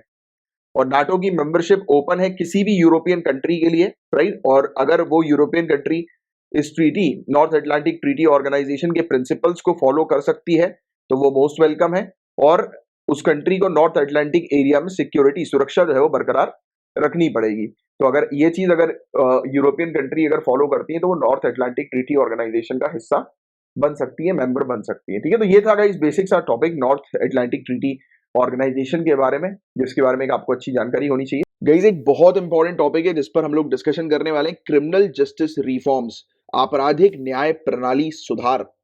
ये एक ऐसा टॉपिक है गाइस जो कि आपके मेंस में डेफिनेटली आएगा ही आएगा, घुमा फिरा के क्वेश्चंस आएंगे। तो अब जो चीज मैं आपको बताने जा रहा हूं बहुत ध्यान से सुनना। कुछ पॉइंट्स ऐसे हैं जो आप मेंस पे जरूर लिखिएगा क्योंकि बहुत सारे इंपॉर्टेंट पॉइंट्स आपको इस टॉपिक में मिलने वाले हैं। तो हाल ही में विशेषज्ञों द्वारा, एक्सपर्ट्स के द्वारा चिंता, गंभीर चिंता व्यक्त की गई है। इन्होंने एक्सप्रेस किया है सीरियस कंसर्न किस चीज को लेकर कि हमारी जो क्रिमिनल जस्टिस सिस्टम जो है, आपराधिक न्याय प्रणाली जो है, इसमें जो सुधार होने चाहिए, जो रिफॉर्म्स होने चाहिए, वो बहुत ही धीमी गति से हो रहे हैं, बहुत ही धीमी गति से। और हमें जल्दी से जल्दी, तेजी से जो है वो जस्टिस लाने के लिए कुछ रिफॉर्म करना पड़ेगा क्योंकि हो ये रहा है गाइस कि भारी मात्रा में बेकसूर लोग जेल में हैं, अपना ट्रायल काट रहे हैं। आपको पता होगा गाइस कि काफी सारे ऐसे अपराध होते हैं जिसमें बेल नहीं मिलती है। भले ही एक पर्टिकुलर जो व्यक्ति है वो अपराधी हो या ना हो, बट उसको जो है वो जेल में डाल दिया जाता है और फिर वो जेल से कोर्ट में आते हैं और कोर्ट में आकर अपने केस को लड़ते हैं। और ऐसे काफी सारे अंडर ट्रायल्स कैदी जो है वो जेल के अंदर, जो बिल्कुल बेगुनाह है, इनोसेंट है, and they are like living in jails, बहुत सालों से ये जेल में रह रहे हैं। तो इसको लेकर एक बहुत इंपॉर्टेंट मुद्दा है, बहुत ध्यान से सुनिए। तो गाइस आज की डेट में क्या क्या कंसर्न्स हैं, वर्तमान की क्या चिंताएं हैं, क्या चुनौतियां हैं, चैलेंजेस हैं। तो डिले हम लोग को डिस्पोजल ऑफ केसेस में देखने को मिल रहा है, राइट। मामलों के निपटारे में देरी हो रही है और इसी चीज की वजह से ह्यूमन राइट्स का उल्लंघन हो रहा है। किन लोगों का? अंडर ट्रायल्स का और कन्विक्ट्स का। अंडर ट्रायल्स कौन है? अभी बताया ना मैंने आपको, ये चीज ध्यान में रखना कि कोई केस होता है जिस केस में, क्योंकि आपको पता है इसकी एक व्यक्ति तभी दोषी कहलाएगा जब कोर्ट उसको जो है वो दोषी करार करेगी, है ना। बट काफी सारे ऐसे केसेस होते हैं जो कि नॉन बेलेबल होते हैं, जिसमें डायरेक्ट जेल भेज दिया जाता है और वो व्यक्ति जो है वो जेल से अपना केस लड़ता है, एक कैदी की तरह जो है वो रखा जाता है। जब जेल में तो कैदी को ही रखेंगे, तो वैसे ही उसको जो है वो जीना पड़ता है। एंड ये वाली जो प्रॉब्लम है, ये क्लियरली ह्यूमन राइट्स का उल्लंघन है। ये पॉइंट डेफिनेटली लिखिएगा अपने मेंस के अंदर, राइट। इसके अलावा despite the supreme courts direction on police reform को लेकर ऑनरेबल सुप्रीम कोर्ट ने, पुलिस सुधार को लेकर ऑनरेबल सुप्रीम कोर्ट ने अपने निर्देश जारी किए हैं। इसके बावजूद भी हकीकत में शायद ही कोई बदलाव हुआ है। कई बार सुप्रीम कोर्ट ने कहा है किसी व्यक्ति को दोषी ठहराने संबंधी, यानी कि इवन अगर कोर्ट किसी व्यक्ति को दोषी ठहराती है, मतलब पूरा केसेस चल रहा होता है, उसमें भी बहुत सालों का समय लग जाता है इंप्लीमेंट होने में। आज की डेट में खुले क्रिमिनल्स घूम रहे हैं बाहर, किस चीज का फायदा उठाकर? हमारे क्रिमिनल जस्टिस सिस्टम का फायदा उठाकर। मेरा खुद का केस चल रहा है, 5 साल से ज्यादा का टाइम हो गया है, राइट। अपराधी बाहर घूम रहे हैं, खुला घूम रहे हैं, सजा होनी चाहिए उनको, पर घूम रहे हैं। किस चीज का फायदा उठा रहे हैं? हमारे सिस्टम का फायदा उठा रहे हैं, जो कि इस तरीके का, इसमें इतने लूप होल्स हैं कि क्रिमिनल्स आजादी से जो है वो घूमता है, और जो विक्टिम्स व्यक्ति जो होते हैं, पीड़ित व्यक्ति जो होते हैं, उनको परेशानी हमेशा होती रहती है। उनका तो बस कोर्ट कचहरी में पैसा जाता है, मेंटल टेंशन अलग होती रहती है। जितनी बार भी कोर्ट में जाओ, पेशी में जाओ, जब सामने उन ऐसे लोगों को देखो, राइट, जिन्होंने हमारे साथ जो है वो बुरा किया, बट फिर भी वो आजादी से बाहर जो है वो घूम रहे हैं, तो बड़ा अजीब लगता है, गलत लगता है। फिर कई बार जैसे आम जनता है, उसके दिमाग में ये आने लगता है, यार कोर्ट कचहरी छोड़ो, बाहर ही किसी को पैसे वैसे देकर मरवा दो, निपटा दो। आता है कि नहीं आता? ये नॉर्मल प्रोसीजर चीजें हैं। You guys are preparing for bureaucracy, civil services की आप तैयारी कर रहे हैं। आपको लोगों के माइंडसेट भी समझना बहुत जरूरी है। आप खुद सोचो कि ये घटना अगर आपके साथ घटेगी, कोई भी क्रिमिनल घटना आपके साथ घटेगी, आप कोर्ट में जाओगे किस चीज के लिए? न्याय लेने के लिए, राइट, जस्टिस के लिए आप जाओगे। बट जब आपको लग जाएंगे 5 साल, 10 साल, 15 साल केस में, आप सबको क्या एडवाइस करोगे कि भैया यार एक काम करो, बाहर कोर्ट के बाहर मामला सुलटा लो, कोर्ट वोर्ट में मत जाओ, क्योंकि कोर्ट वोर्ट में सालों साल का समय लगता है। तो ये हमारी अगर कंट्री में इस तरीके की चीजें होंगी तो लोगों का ट्रस्ट कोर्ट के सिस्टम से हट जाएगा, जुडिशरी से हट जाएगा। And you guys are preparing for civil services, आप एडमिनिस्ट्रेटर बनने की तैयारी कर रहे हैं, तो आपको लोगों का ट्रस्ट जो है वो सिस्टम के ऊपर बिल्डअप करना है। सो आपको पता होना चाहिए कि सिस्टम के अंदर किस प्रकार के चेंजेस हम लेकर आए कि जिससे कि लोगों का ट्रस्ट जो है वो बरकरार रहे। क्योंकि जब आप मेंस के आंसर लिखेंगे तो ये ट्रस्ट वाला पॉइंट जरूर लिखिएगा, क्योंकि एक एडमिनिस्ट्रेटर का मोस्ट इंपॉर्टेंट काम ये होता है कि पब्लिक का ट्रस्ट बना रहे हमेशा पब्लिक सिस्टम के ऊपर। जो हमारे जो सिस्टम्स हैं, इंस्टीट्यूशंस हैं, राइट, सरकारी इंस्टीट्यूशंस, तो इन पर हमेशा बना रहा है पब्लिक का ट्रस्ट। तो ये मेन ऑब्जेक्टिव होना चाहिए, ये लिखिएगा मेंस के आंसर में, राइट। इसके अलावा कुछ रिफॉर्म्स सामने आए हैं, कुछ सुझाव जो है वो दिए गए हैं सुधार के लिए। तो पहला पॉइंट, स्पेशल लॉस लाया जाए, फास्ट ट्रैक कोर्ट्स लाई जाए, राइट, जो कि रिप्लेस कर सकें कुछ ऑफेंस को जो कि आईपीसी के अंडर हम लोग को देखने को मिलते हैं, जिससे कि बहुत सारे केसेस हर एक पुलिस स्टेशन के अंदर जो पाइलअप होते हैं तो वो कम हो जाए, राइट। तो क्या करना है आपको कि भारतीय दंड संहिता के तहत कुछ अपराधों को विशेष कानून और फास्ट ट्रैक अदालतों में निपटाया जा सकता है। क्योंकि फास्ट ट्रैक कोर्ट्स में अगर कुछ पर्टिकुलर केसेस को आप निपटा दोगे तो कोर्ट के ऊपर से भी जो है वो बर्डन कम होगा, और पुलिस थाने में जैसे ही केस आएगा, थाने से वो केस जो होगा वो तुरंत फास्ट ट्रैक कोर्ट में चला जाएगा रादर देन रेगुलर कोर्ट की जगह, और फटाफट मामले जो है वो निपटारा होते जाएंगे, निपटते जाएंगे, राइट। फिर पूरे डॉक्यूमेंट्स को आप डिजिटलाइज करो। जैसे मैं अपने केस की बात करता हूं, मेरे केस में ये अपराधी लोग क्या कर रहे हैं आजकल, ये हमने जो पुलिस थाने में जो जब्ती करवाई थी, जो पूरे एविडेंसेस दिए थे, ये एक एक करके हर हर मतलब ये मान के चलो कि 2-3 महीने में किसी ना किसी डॉक्यूमेंट को घुमवा देते हैं। ये बोलते हैं कि अरे वो डॉक्यूमेंट घूम गया, लास्ट टाइम एक सीडी घूम गई थी, उस सीडी को मिलने में 1 साल लग गया। So they know the loopholes, that's why they are playing like this particular thing, right. होता है यार ऐसा। तो इसलिए पूरे दस्तावेज जितने भी है सबका डिजिटलीकरण करो। तो ये दूसरा सुझाव है, लिखिएगा दूसरा सुझाव। और इससे क्या होगा कि इन्वेस्टिगेशन और ट्रायल्स है वो स्पीड अप हो जाएंगे डिजिटाइजेशन के कारण। ये घूमने की प्रॉब्लम्स आएंगी नहीं कि कोई डॉक्यूमेंट घूम गया फिर उसको ढूंढ रही भैया फोर्सेस, और ढूंढना तो एक बहाना होता है, करना तो उनको डिले है। केस जितना डिले हो सके उतना डिले करते रहो, राइट। और गाइस पिछले 40 सालों के अंदर बहुत सारी ऐसी चीजें जो बदल गई हैं। क्रिमिनल्स जो है वो अलग टाइप से जो है वो क्राइम्स कर रहे हैं, तो आपको नई नई चीजें जो है वो ऐड करनी पड़ेगी। जो ऑफेंसेस जितने भी हैं, अपराध जितने भी हैं, उसको आपको क्लासिफाई करना पड़ेगा, और नए नए अपराध जो होते हैं आज की डेट में उसको आप ऐड करो, कानून के अंदर जो है वो उसको शामिल करो, राइट। तो ये करने की जो है वो आज की डेट में काफी ज्यादा आवश्यकता है।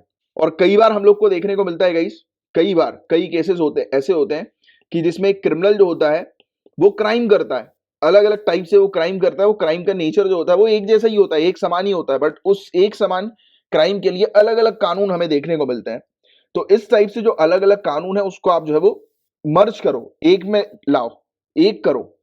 और इसके लिए जो पूरी पावर दी जाए वो जजेस को दी जाए, ये डिसाइड करने की कि एक व्यक्ति ने जो क्राइम किया है, राइट, सेम नेचर का अगर वो क्राइम है जो जिसमें अलग अलग सजा जो है वो दी जाती है, तो वो जज जो है वो डिसाइड करें किस चीज के आधार पर, पुराने जजमेंट्स के आधार पर डिसाइड करेंगे कि सामने वाले व्यक्ति को क्या सजा देनी है। क्योंकि हमारा जो जो पूरे, अगर हम आईपीसी की बात करें, सीआरपीसी की बात करें, राइट, तो अलग अलग कानून की अगर हम लोग बात करें तो बहुत सारे ऐसे कानून हम लोग को देखने को मिलते हैं, बहुत सारे प्रोविजन हम लोग को देखने को मिलते हैं जो कि एक प्रकार से कंफ्यूजन क्रिएट करते हैं। तो अल्टीमेटली डिसाइड करने की पावर जो है वो दी जाए जज को, कि जज जो है वो किस टाइप से सजा जो है वो डिसाइड करें सामने वाले व्यक्ति को देने की। और ये तो जनरली वैसे भी होता ही है, राइट। तो इसलिए ये वाला पॉइंट लिखने की आवश्यकता नहीं है, सिर्फ आपको 3 पॉइंट्स लिखने हैं जो मैंने अभी आपको बताया, राइट। और इंडिया के अंदर क्रिमिनल लॉ की बात करें, इस भारत में आपराधिक कानून की बात करें, तो क्रिमिनल लॉ जो इंडिया के अंदर है वो काफी सारे सोर्सेज से मिलते हैं हमें। तो भारत में प्रचलित आपराधिक कानून का स्रोत जो है वो कई कानूनों में निहित है। कौन से हैं? आईपीसी, इंडियन पीनल कोड 1860, भारतीय दंड संहिता 1860, protection of civil rights act 1955, नागरिक अधिकार अधिनियम 1955, डाउरी प्रोहिबिशन एक्ट 1961, दहेज निषेध अधिनियम 1961, schedule caste and schedule tribes prevention of atrocity act 1989, अनुसूचित जाति अनुसूचित जनजाति अत्याचार निवारण अधिनियम 1989 1989, राइट। तो ये कुछ कानून हम लोग को देखने को मिलते हैं जिससे कि हमारा पूरा ये क्रिमिनल लॉ सिस्टम जो है वो बनता है, राइट। इसके अलावा क्रिमिनल जस्टिस सिस्टम जो है वो पेनाल्टीज इंपोज करता है उस व्यक्ति के ऊपर जो भी व्यक्ति कानून का उल्लंघन करता है, कानून को तोड़ता है। क्रिमिनल लॉ और क्रिमिनल प्रोसीजर जो होते हैं वो किस लिस्ट के अंदर आते हैं? कॉन्करेंट लिस्ट के अंदर आते हैं। 7वीं शेड्यूल जो हम लोग को हमारे इंडियन कॉन्स्टिट्यूशन की देखने को मिलती है, जिसमें यूनियन लिस्ट है, स्टेट लिस्ट है, कॉन्करेंट लिस्ट है। तो ये क्रिमिनल लॉ और क्रिमिनल प्रोसीजर कॉन्करेंट लिस्ट में आता है, यानी कि स्टेट और यूनियन गवर्नमेंट दोनों मिलकर इस पर कानून जो है वो बनाने की शक्ति है। एक फैक्ट ध्यान में रखना, लॉर्ड थॉमस बैबिंगटन मैकॉले, ये कौन है? ये चीफ आर्किटेक्ट हैं किसके? कोडिफिकेशन ऑफ क्रिमिनल लॉज के इंडिया के अंदर। तो याद रखना, लॉर्ड थॉमस बैबिंगटन मैकॉले, इसको भारत में आपराधिक कानून के संहिताकरण का मुख्य वास्तुकार कहा जाता है। तो ये पॉइंट ध्यान में रखना, क्वेश्चन आएगा चीफ आर्किटेक्ट कौन है क्रिमिनल लॉज की कोडिफिकेशन का इंडिया में? तो थॉमस बैबिंगटन मैकॉले, राइट। तो याद रखना, बहुत इंपॉर्टेंट फैक्ट है, डायरेक्ट प्रीलिम्स में आ सकता है। एक और बहुत इंपॉर्टेंट चीज है कि सुधारों की आवश्यकता क्यों है हमारे क्रिमिनल लॉ सिस्टम के अंदर। तो पहली बात तो ये जो कानून जो बनाए गए हैं ये बहुत पुराने हैं, औपनिवेशिक युग के कानून है, कॉलोनियल एरा के कानून है, पहला पॉइंट। दूसरा पॉइंट, प्रभावहीनता, मतलब इनइफेक्टिव काफी सारे हम लोग को कानून देखने को मिलते हैं जो आज की डेट में लागू नहीं हो पा रहे हैं, इनइफेक्टिव है, किसी काम के नहीं है। इसके अलावा केसेस बहुत ज्यादा पेंडिंग हम लोग को देखने को मिलते हैं। ह्यूज अंडर ट्रायल्स, बहुत सारे लोग जो हैं जो बेकसूर हैं, जिनका ट्रायल चल रहा है कोर्ट में, यानी कि जेल में रहकर, वो अभी तक उनका केस पर फाइनल जजमेंट नहीं आया, बट वो जेल में एक कैदी की तरह जो है वो, क्रिमिनल की तरह जो है वो सजा काट रहे हैं, भले ही वो इनोसेंट क्यों ना हो, राइट। तो ये चीज हम लोग को देखने को मिल रही है। और कौन सी कमिटीज हम लोग को देखने को मिल रही है जो कि बनाई गई है क्रिमिनल लॉस के लिए? तो मिनिस्ट्री ऑफ होम अफेयर्स ने एक नेशनल लेवल पर कमेटी जो है वो तैयार करी थी कि क्रिमिनल लॉस के अंदर सुधार लाने के लिए। ये कमेटी जो थी वो किसके अंडर बनाई गई थी? तो रणबीर सिंह और काफी सारे मेंबर्स था। तो आप कह सकते हैं कि रणवीर सिंह कमेटी किससे एसोसिएटेड है? तो ध्यान में रखना कि हमारी कंट्री के अंदर आपराधिक कानून में सुधार के लिए ये समिति जो है या फिर कमेटी जो है वो बनाई गई थी। और ये कमेटी जो है गाइस, इसने बहुत सारे ओपिनियन जो है वो ऑनलाइन गैदर किए, काफी सारे एक्सपर्ट्स के साथ बात किया, कंसल्ट किया, राइट। और ये सुधार पर जो है वो चर्चा भी कर रहे हैं। इसके अलावा क्रिमिनल लॉस जो है, आपराधिक कानून जो है, उसके संबंध में और भी कौन सी कमिटीज हैं? तो माधव मेनन कमेटी, मलीमात कमेटी। तो बस ये थोड़ा सा कमेटी के नाम याद रखो। कभी कभी क्या होता है कि मेंस वगैरह में इस प्रकार से कमेटी के नाम आप लिख दोगे तो अच्छा रहेगा, आपका मेंस का आंसर बहुत अच्छा लगेगा, राइट। गाइस, अभी हाल ही में सुप्रीम कोर्ट में एक याचिका में चुनाव से पहले सार्वजनिक कोष यानी कि पब्लिक फंड से तर्कहीन मुफ्त सुविधाओं अथवा वस्तुओं का वादा करने या वितरित करने वाले राजनीतिक दलों के चुनाव चिन्ह जब्त करने अथवा इनका पंजीकरण रद्द करने हेतु भारत के निर्वाचन आयोग को निर्देश देने की मांग की गई है। ये न्यूज है, सिंपल तरीके से न्यूज समझाऊं मैं आपको कि एग्जैक्टली अभी किस चीज को लेकर ऑनरेबल सुप्रीम कोर्ट के पास पिटीशन फाइल हुई है। तो डिमांड की जा रही है कि जितने भी इलेक्शन से पहले जो पॉलिटिकल पार्टीज क्या करती हैं, लोगों को वादा करती हैं। किस तरीके का वादा करती हैं? कि जैसे एग्जांपल के तौर पर कि घर, आपकी बिजली जो है वो घर की बिजली मुफ्त करा देंगे, फ्री करा देंगे, हमें वोट दीजिए, और मतलब बहुत सारे इस प्रकार के वादे करती है कि आपको लैपटॉप दे देंगे, गिफ्ट दे देंगे, गाड़ी दे देंगे, राइट। तो ऐसे वादे जब किए जाते हैं तो कहा यह जा रहा है, पिटिशनर के द्वारा डिमांड की जा रही है कि सुप्रीम कोर्ट इलेक्शन कमीशन को डायरेक्शन दे और बोले कि ऐसे जो प्रोमिसेस जो किए जा रहे हैं जो फालतू के हैं, इररेशनल है, राइट, तर्कहीन जो बताए गए हैं कि जिसका कोई लेना देना नहीं, पॉलिटिकल पार्टी कभी भी इन प्रोमिसेस को पूरा नहीं करती हैं। तो अगर इस प्रकार से अगर कोई प्रॉमिस कर रहा है, और ऑब्वियसली बात है प्रॉमिस करेगा तो इन्फ्लुएंस करेगा वोटर्स को, अट्रैक्ट करेगा वोटर्स को गलत तरीके से झूठ बोलकर, राइट। तो ये बिल्कुल भी ठीक नहीं है। तो कह रहे हैं कि ऐसी पॉलिटिकल पार्टी को जो है आप रद्द कर दो, उनका रजिस्ट्रेशन, पंजीकरण जो है वो रद्द कर दो, उनको जो सिंबल्स जो प्रोवाइड किए जाते हैं, चुनाव चिन्ह जो दिए जाते हैं, पॉलिटिकल सिंबल्स, इलेक्शन सिंबल, उनको रद्द कर दो, हटा दो। तो ये डिमांड जो है वो की जा रही है और बहुत बढ़िया डिमांड है। यस, इससे फायदा काफी ज्यादा होगा कि पॉलिटिकल पार्टी इस प्रकार से जो है वो फालतू के झूठे वादे जो है वो लोगों से नहीं करेंगी। बट ऐसा एग्जैक्टली आप जानते हैं इसकी होने वाला नहीं है, राइट, क्योंकि ये पॉलिटिकल पार्टीज जो है वो लगातार काफी सालों से इस प्रकार की हरकत करती हैं।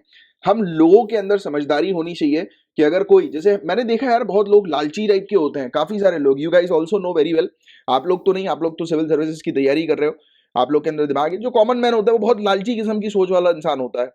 अगर उसको कोई बोल देता है कि आपको जो है वो 25,000 रुपए आप डिपॉजिट करो, आपको 1 करोड़ की लॉटरी लग गई है, तुरंत 25,000 डिपॉजिट कर देंगे। मैंने लोगों को बर्बाद होते हुए देखा है। लालच, लालच सबसे घटिया चीज है।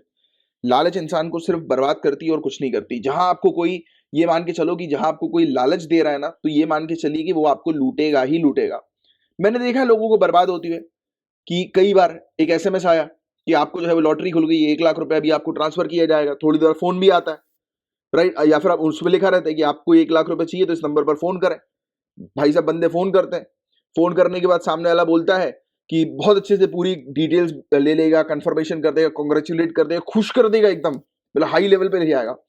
फिर बोलेगा कि देखिए भाई साहब कि सरकार में 30% का टैक्स लगता है, राइट, बट हमारी कंपनी जो है वो आपसे सिर्फ 5,000 रुपए जो है वो चार्ज करेगी, सिर्फ ओनली 5,000 रुपीज जो है वो चार्ज करेगी और आपको ये पैसा जो है वो दे दिया जाएगा। फिर सामने वाला व्यक्ति बोलता है कि सर एक काम करो, इससे 5,000 रुपए काट। बोलता नहीं, ये पॉलिसी के खिलाफ है, आपको चाहिए तो बताइए, अभी आपके पास ज्यादा समय नहीं है, सिर्फ 2 मिनट का टाइम और बचा हुआ है, आप हाँ करेंगे और 5,000 रुपए ट्रांसफर कर देंगे आधे घंटे के अंदर अंदर, तो आपको मिल जाएगा, वरना आपको नहीं मिलेगा, राइट। और लोग बेचारे फंस जाते हैं क्योंकि कॉमन मैन इमोशन वाला इंसान होता है। और ना ही सिर्फ इमोशन यार, लालच, लालच कभी नहीं करना चाहिए। जहां आपको कोई लालच दे रहा है तो ये मान के चलिए कि वो सिर्फ आपका बुरा करेगा, आपका भला नहीं करने वाला, क्योंकि लालच देने वाले लोग जो है वो कभी किसी का भला नहीं करते हैं और घुमा फिरा के बात करने वाले लोग कभी किसी का भला नहीं करते हैं। तो ये चीज याद रखो मेरी, कभी किसी इस प्रकार के ढकोसले में फंसने की जरूरत नहीं है आप लोगों को।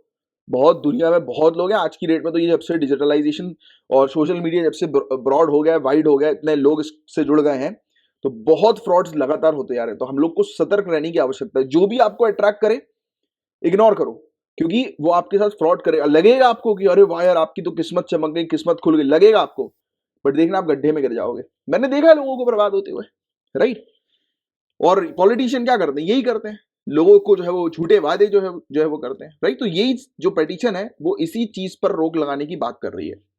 याचिका में कहा गया है कि मतदाताओं से अनुचित राजनीतिक लाभ हासिल करने के लिए इस प्रकार के लोक लुभावन उपाय संविधान का उल्लंघन करते हैं अतः इन पर पूर्ण प्रतिबंध लगाया जाना चाहिए और निर्वाचन आयोग के लिए उपयुक्त निवारक उपाय करने चाहिए। मतलब इलेक्शन कमीशन ऑफ इंडिया जो है वो सुटेबल मेजर्स ले, एक्शंस ले कि इस प्रकार से पॉलिटिकल पार्टी जो है वो किसी को कमिट ना करेगी, किसी को फेवर करेगी, तो एक प्रकार से करप्ट प्रैक्टिस ही हो गई है कि नहीं। ये एक प्रकार का करप्शन ही है और ये चीज जो है वो याचिका के अंदर भी बताई गई है कि ये करप्शन के अलावा और कुछ नहीं है।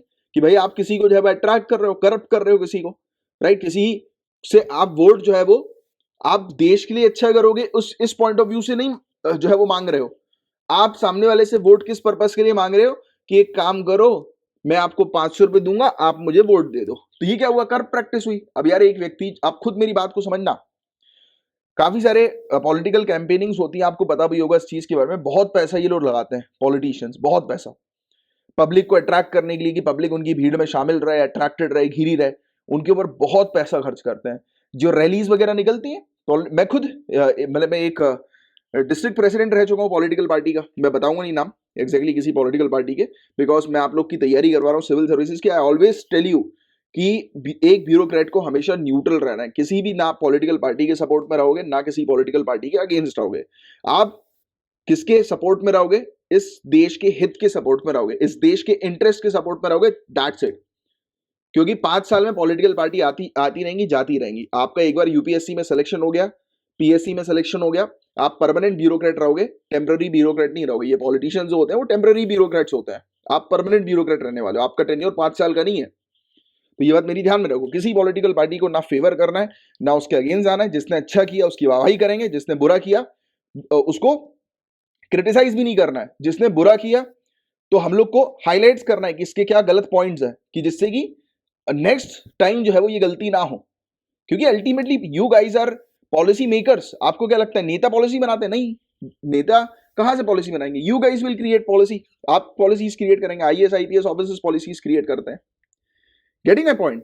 तो मैं आपको ये चीज बताना चाह रहा हूं कि अभी जो ये जो पिटीशन जो फाइल हुई है, ये बहुत बढ़िया पिटीशन है, राइट? बट देखिएगा इस पर जो है वो कार्रवाई जो है वो नहीं होगी, क्योंकि ये दस्तूर अभी तो नहीं होगी एट प्रेजेंट, बिकॉज अभी भी बहुत थोड़ा समय है इस देश में, मतलब कि इस देश के डेवलपमेंट के लिए ऐसे लोग जो है वो ऊपर टॉप लेवल पर रहें कि जो वाकई में इस देश के हित के लिए जो है वो चाहें। बट अभी नहीं है वो टाइम आएगा, बट हम उम्मीद करते हैं कि आएगा वो टाइम जल्दी। बट एट प्रेजेंट सिनेरियो को देखा जाए तो अभी वो समय नहीं है कि स्ट्रिक्ट इस तरीके से रूल्स रेगुलेशन लाएंगे भी, तो फिर वो नल एंड वॉइड ही होने वाले हैं, या फिर बस रूल्स है वो ऑन पेपर लिखे हो जाएंगे, प्रैक्टिकलिटी में जो है वो नहीं देखने को मिलेंगे। होता है ऐसा। मैं खुद एक जो है वो उसमें था, पॉलिटिकल विंग से एसोसिएटेड था, डिस्ट्रिक्ट प्रेसिडेंट था मैं। हमारे जो स्टेट प्रेसिडेंट थे खुद पैसा भिजवाते थे, बोलते थे ये लो पैसा, ये लो बॉटलें, खुद आती थी। मैं आपको क्या बताऊं, मैं तो देखो, मैं आपका और मेरा रिलेशन जो है वो एक अलग टाइप का है, तो इसलिए मैं कभी भी कोई चीज जो है वो आप लोग से छुपाता नहीं हूँ, राइट? जो भी चीज है वो फेयर है बिल्कुल, और मैं डरता भी नहीं किसी से, क्योंकि ये चीज है तो है।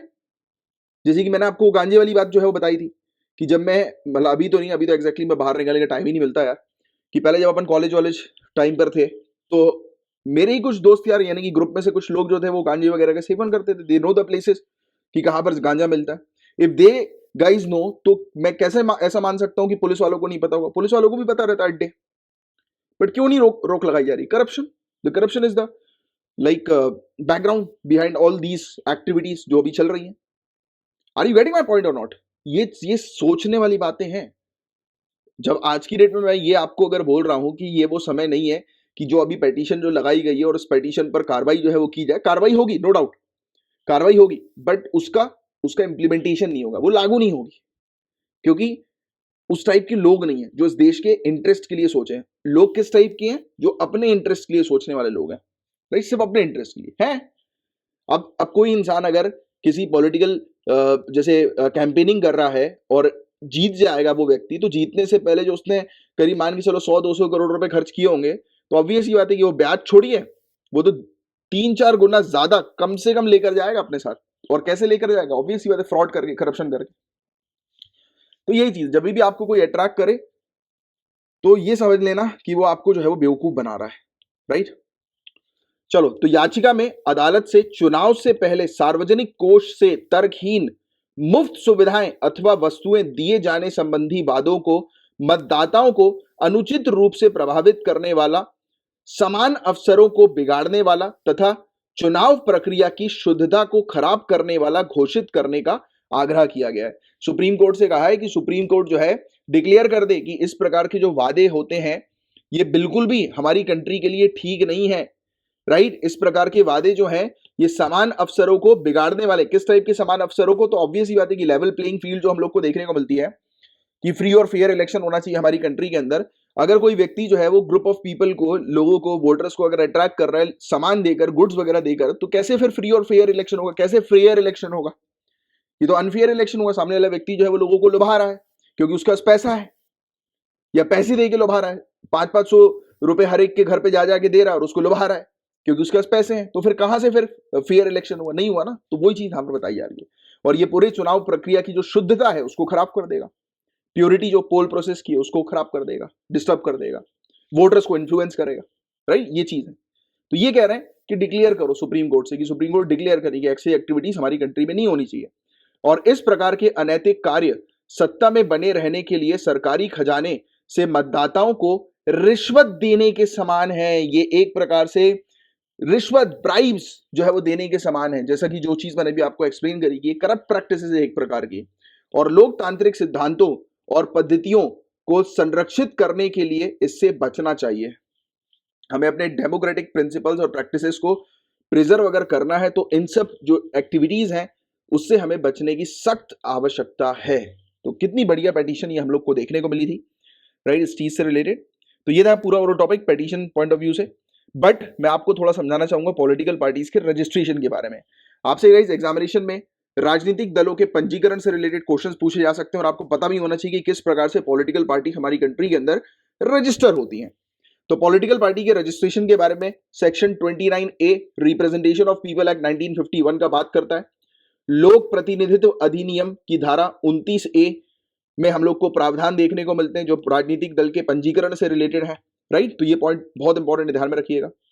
तो याद रखिए कि एक पॉलिटिकल पार्टी जो कि बन गई है, तो जिस दिन वो बनी है उस दिन से 30 दिन के अंदर अंदर उसे एक एप्लीकेशन सबमिट करनी पड़ेगी। किसको? इलेक्शन कमीशन ऑफ इंडिया को। और जिस एप्लीकेशन के माध्यम से उसको जो भी documents election commission of India जो है वो मांगेगी, तो वो उन्हें प्रोवाइड कराना पड़ेगा। तो ये पहली प्रोसेस होती है। अगर आपको रजिस्ट्रेशन करना है तो किसके पास आप रजिस्ट्रेशन करोगे? पॉलिटिकल पार्टी को कोई रजिस्ट्रेशन करना है तो कहां पर करेगी? इलेक्शन कमीशन ऑफ इंडिया के पास। और इलेक्शन कमीशन ऑफ इंडिया को ये पावर मिलती है आर्टिकल 324 और रिप्रेजेंटेशन ऑफ पीपल एक्ट 1951 के सेक्शन 29A से।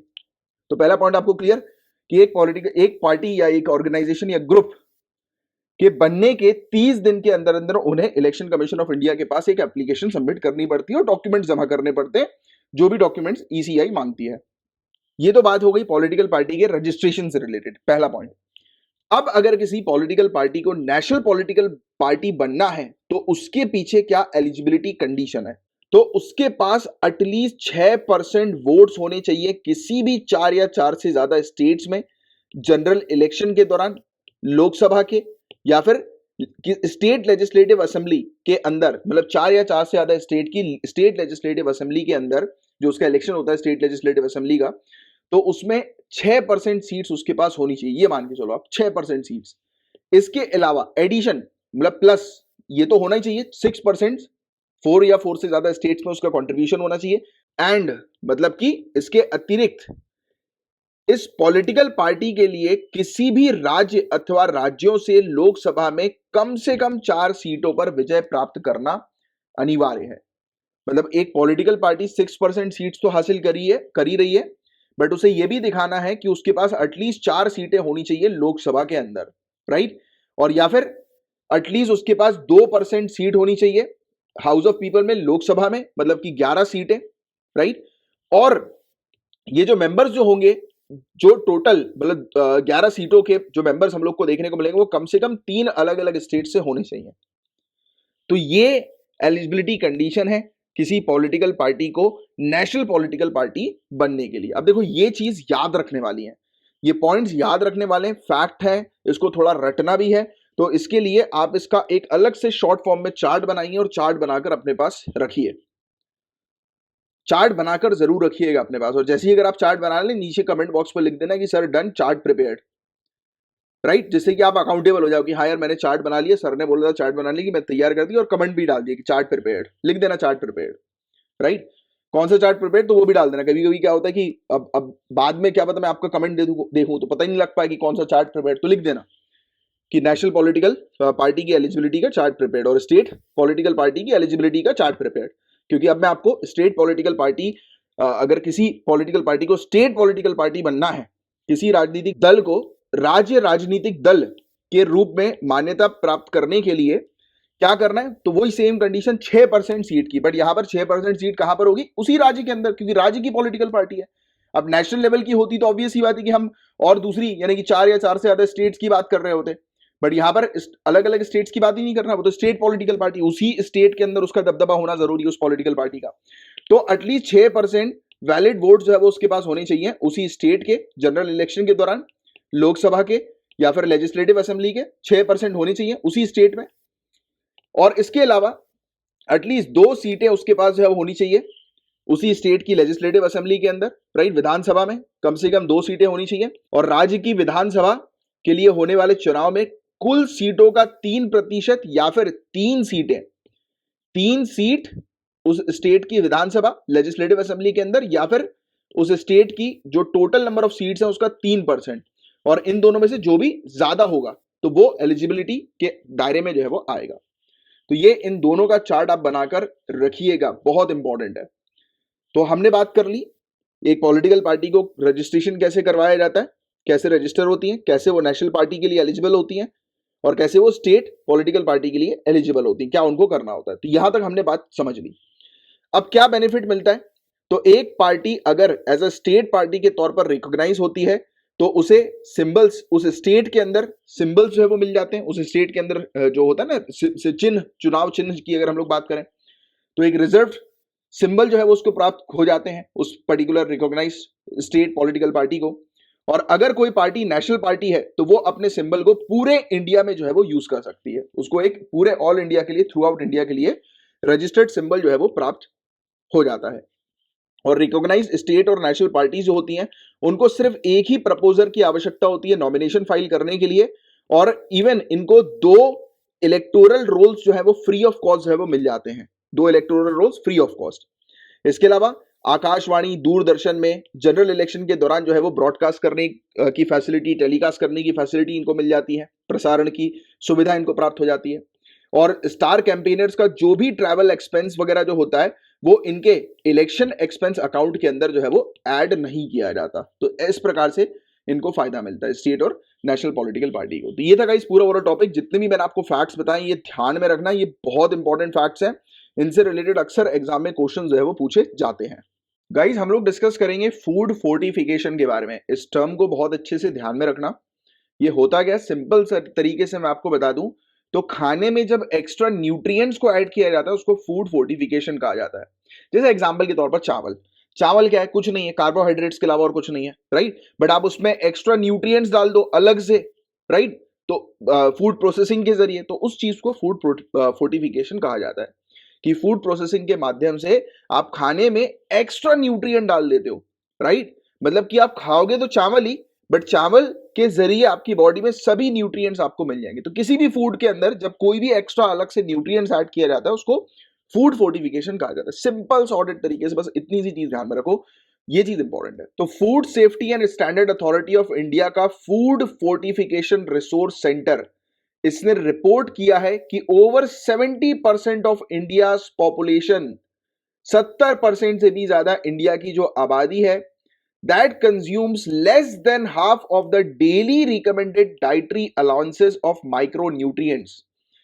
जो माइक्रोन्यूट्रिएंट्स जो रिकमेंड किए गए हैं कि डेली बेसिस पर आपको कितने माइक्रोन्यूट्रिएंट्स का इंटेक करना है, राइट। जो पोषक तत्व, सूक्ष्म पोषक तत्व जो होते हैं जिसको आपको प्रतिदिन इंटेक करना है, तो हमारी 70% की जो पॉपुलेशन है या उससे ज्यादा जो पॉपुलेशन है वो जो रिकमेंडेड डाइटरी जो वैल्यू है, न्यूट्रिशनल वैल्यू, उससे आधा जो है वो कंज्यूम करते हैं, 50% कंज्यूम करते हैं। मतलब कि लोगों की बॉडी में प्रॉपर न्यूट्रिएंट नहीं जा रहा है इंडिया के अंदर 70% से ज्यादा पॉपुलेशन में।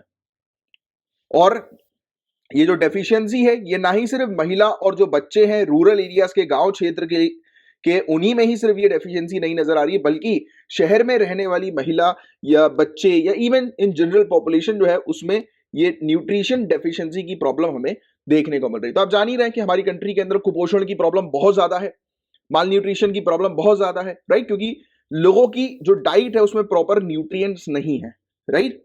तो ये न्यूट्रिशन का गैप जो है उसको खत्म करने के लिए फूड फोर्टिफिकेशन जो है वो बताया जाता है कि बेस्ट सोल्यूशन है, right. Food fortification best solution बताया जाता है। ये डायरेक्टली एनीमिया की जो प्रॉब्लम जो लोगों में है, माल न्यूट्रिशन की, माइक्रो न्यूट्रिशन की जो डेफिशिएंसी लोगों में है, कुपोषण की जो प्रॉब्लम्स लोगों में है, जो लोग फेस कर रहे हैं, तो आप फूड फोर्टिफिकेशन के जरिए ये प्रॉब्लम्स जो है वो रिजॉल्व कर सकते हैं। और सेंटर जो है गाइस इसने रिसेंटली अप्रूव की है एक पायलट स्कीम जिसका नाम है fortification of rice and it's distribution under public distribution system. मतलब कि जो चावल जो है उसका जो फोर्टिफिकेशन होगा, मतलब कि चावल में एक्स्ट्रा न्यूट्रिएंट्स ऐड किए जाएंगे और पब्लिक डिस्ट्रीब्यूशन सिस्टम के माध्यम से, आपको पता होगा इसकी नेशनल फूड सिक्योरिटी एक्ट के तहत जो पब्लिक डिस्ट्रीब्यूशन सिस्टम हम लोग को देखने को मिलता है, जो फेयर प्राइस शॉप्स जो हैं, यानी कि राशन की जो शॉप्स हैं, उसके जरिए जो गरीब लोग हैं, बिलो पॉवर्टी लाइन के नीचे के जो लोग हम लोग को देखने को मिलते हैं, बिलो पॉवर्टी लाइन वाले जो लोग हैं, तो उनको 1 रुपए, 2 रुपए, 3 रुपए पर केजी के हिसाब से राशन प्रोवाइड किया जाता है। ये बात आप सभी लोग जानते हैं। तो जिसमें चावल भी दिए जाते हैं, आपको पता होगा चावल भी प्रोवाइड किए जाते हैं। तो चावल जो होंगे वो फूड प्रोसेसिंग के माध्यम से उनका फोर्टिफिकेशन किया जाएगा और उसमें एक्स्ट्रा न्यूट्रिएंट्स ऐड करके लोगों को डिस्ट्रीब्यूट किए जाएंगे। तो सरकार ने एक स्कीम को जो है वो अभी अप्रूव किया है जिसमें चावल का फूड फोर्टिफिकेशन हो रहा है। तो मतलब कहीं ना कहीं सरकार फूड फोर्टिफिकेशन को जो है वो फॉलो कर रही है, राइट, फूड फोर्टिफिकेशन से रिलेटेड कदम उठा रही है। और गवर्नमेंट का फूड फोर्टिफिकेशन इनिशिएटिव जो है ये ऑलरेडी काफी सारी स्टेट्स में, आंध्र प्रदेश, गुजरात, महाराष्ट्र, तमिलनाडु, छत्तीसगढ़, उत्तर प्रदेश, ओडिशा, तेलंगाना, उत्तराखंड, मध्य प्रदेश, तो यहां पर ऑलरेडी चल रहा है, राइट, पायलट बेसिस पर ये प्रोजेक्ट ऑलरेडी चल रहा है। और स्टेपल फूड जो है उनको फोर्टिफाई जो है वो किया जा रहा है, उसके अंदर की माइक्रो न्यूट्रिएंट्स जो है वो डाले जा रहे हैं, शामिल किए जा रहे हैं, राइट, जिससे कि डेफिशिएंसीज रिजॉल्व हो, जो प्रॉब्लम्स जो आ रही हैं आज की डेट में, माल न्यूट्रिशन की, न्यूट्रिशन की कमी की जो प्रॉब्लम्स है जनता में, लोगों में, वो रिजॉल्व की जा सके। और इस प्रकार से फोर्टिफिकेशन को जो अडॉप्ट किया जा रहा है वो डेफिनेटली काफी इंपॉर्टेंट रोल जो है वो प्ले करेगा इंडिया के अंदर अंडर न्यूट्रिशन की प्रॉब्लम को रिजॉल्व करने का, अल्प पोषण की समस्या के समाधान में ये एक महत्वपूर्ण भूमिका निभाएगा फूड फोर्टिफिकेशन। तो ये पॉइंट आप थोड़ा सा ध्यान में रखना। और राइस के फोर्टिफिकेशन की क्यों आवश्यकता है? तो कंट्री में बहुत ज्यादा माल न्यूट्रिशन हम लोग को महिलाओं में और बच्चों में देखने को मिलता है। एक फैक्ट मैं आपको बता रहा हूं जो आप ध्यान में रखना, मेंस में भी इसका उपयोग करेंगे आप, कि फूड मिनिस्ट्री के डेटा के अकॉर्डिंग एवरी सेकेंड वुमेन, हर दूसरी महिला हमारी कंट्री के अंदर एनीमिया की प्रॉब्लम फेस कर रही है, और हर तीसरा बच्चा स्टंट यानी कि नाटेपन की प्रॉब्लम जो है वो फेस कर रहा है हमारी कंट्री के अंदर। तो ये एक इंपॉर्टेंट फैक्ट है जो मेंस में आप उपयोग करेंगे। सेकेंड इंपॉर्टेंट फैक्ट, हमारी कंट्री के अंदर ग्लोबल हंगर इंडेक्स के तहत हमारी कंट्री सीरियस हंगर की कैटेगरी में है। 107 कंट्रीज में से हमारी कंट्री की रैंक 94 आई है। माल न्यूट्रिशन और एसेंशियल न्यूट्रिशन की कमी ये पुअर गरीब महिलाओं में और गरीब बच्चों में बहुत ज्यादा हम लोग को देखने को मिलती है, और एक मेजर प्रॉब्लम है उनके डेवलपमेंट के लिए। और इवन मैंने आपको बताया कि माल न्यूट्रिशन की प्रॉब्लम सिर्फ गरीबों में भी नहीं है, बल्कि इवन अमीरों में भी हम लोग को देखने को मिलती है, बिकॉज ऑफ आवर हैबिट्स। आजकल हमारी क्या हैबिट्स हो गई? जंक फूड्स को इनटेक करना। मैं हमेशा जब भी इस टाइप का टॉपिक पढ़ाता हूं, मेरे सभी जो रेगुलर स्टूडेंट वो जान गए होंगे कि अब मैं क्या बताने वाला हूं, राइट। तो हिडन हंगर, जिनको नहीं पता लिख लो, hidden hunger, HIDDEN HUNGER, hidden hunger. What is hidden hunger? Guys, what we do is, हम लोग जो है वो चिप्स खा रहे हैं, तले हुए चिप्स खा रहे हैं, पिज्जा खा रहे हैं, बर्गर खा रहे हैं, पास्ता खा रहे हैं, राइट। उसमें प्रॉपर न्यूट्रिशन नहीं होता। जो बॉडी को जितने न्यूट्रिशन की आवश्यकता होती है, ये सब जो जंक फूड्स हैं इनमें न्यूट्रिशन नहीं होते हैं, राइट। बट आप देखेंगे कि कोई एक बच्चा है, जनरली हम लोग जब भी बात करते हैं कुपोषण की, तो हमारे दिमाग में क्या इमेज आती है? इमेज आती है एक पतले सुकड़े व्यक्ति की, एकदम से दिमाग में एक पतला सुकड़ा व्यक्ति नजर आता है हमें, जैसे ही हम लोग माल न्यूट्रिशन की, कुपोषण की बात करते हैं। गलत कह रहा हूं, सही कह रहा हूं? सभी के दिमाग में ये आती है, माल न्यूट्रिशन मतलब वो पतला सुकड़ा सा व्यक्ति, है ना, यही आता है। बट एक मोटा व्यक्ति भी जो आपको दिखेगा, यानी कि healthy, like weight, fatty type का व्यक्ति दिखेगा, उसकी बॉडी में भी न्यूट्रिशन की प्रॉब्लम होगी, मतलब कि वो भी माल न्यूट्रिशन है, माल न्यूट्रिशन की प्रॉब्लम से जूझ रहा है। मतलब कि इसका कहने का मतलब यह है, आपके दिमाग में मैं ये अंडरस्टैंडिंग डेवलप करना चाहता हूं कि अगर प्रीलिम्स में कोई स्टेटमेंट आ जाए जिसमें लिखा हो कि माल न्यूट्रिशन की प्रॉब्लम जिनको होती है वो पतले दुबले होते हैं, वीक होते हैं, बहुत थिन होती है, ये स्टेटमेंट गलत नहीं होगा, बिल्कुल सही है।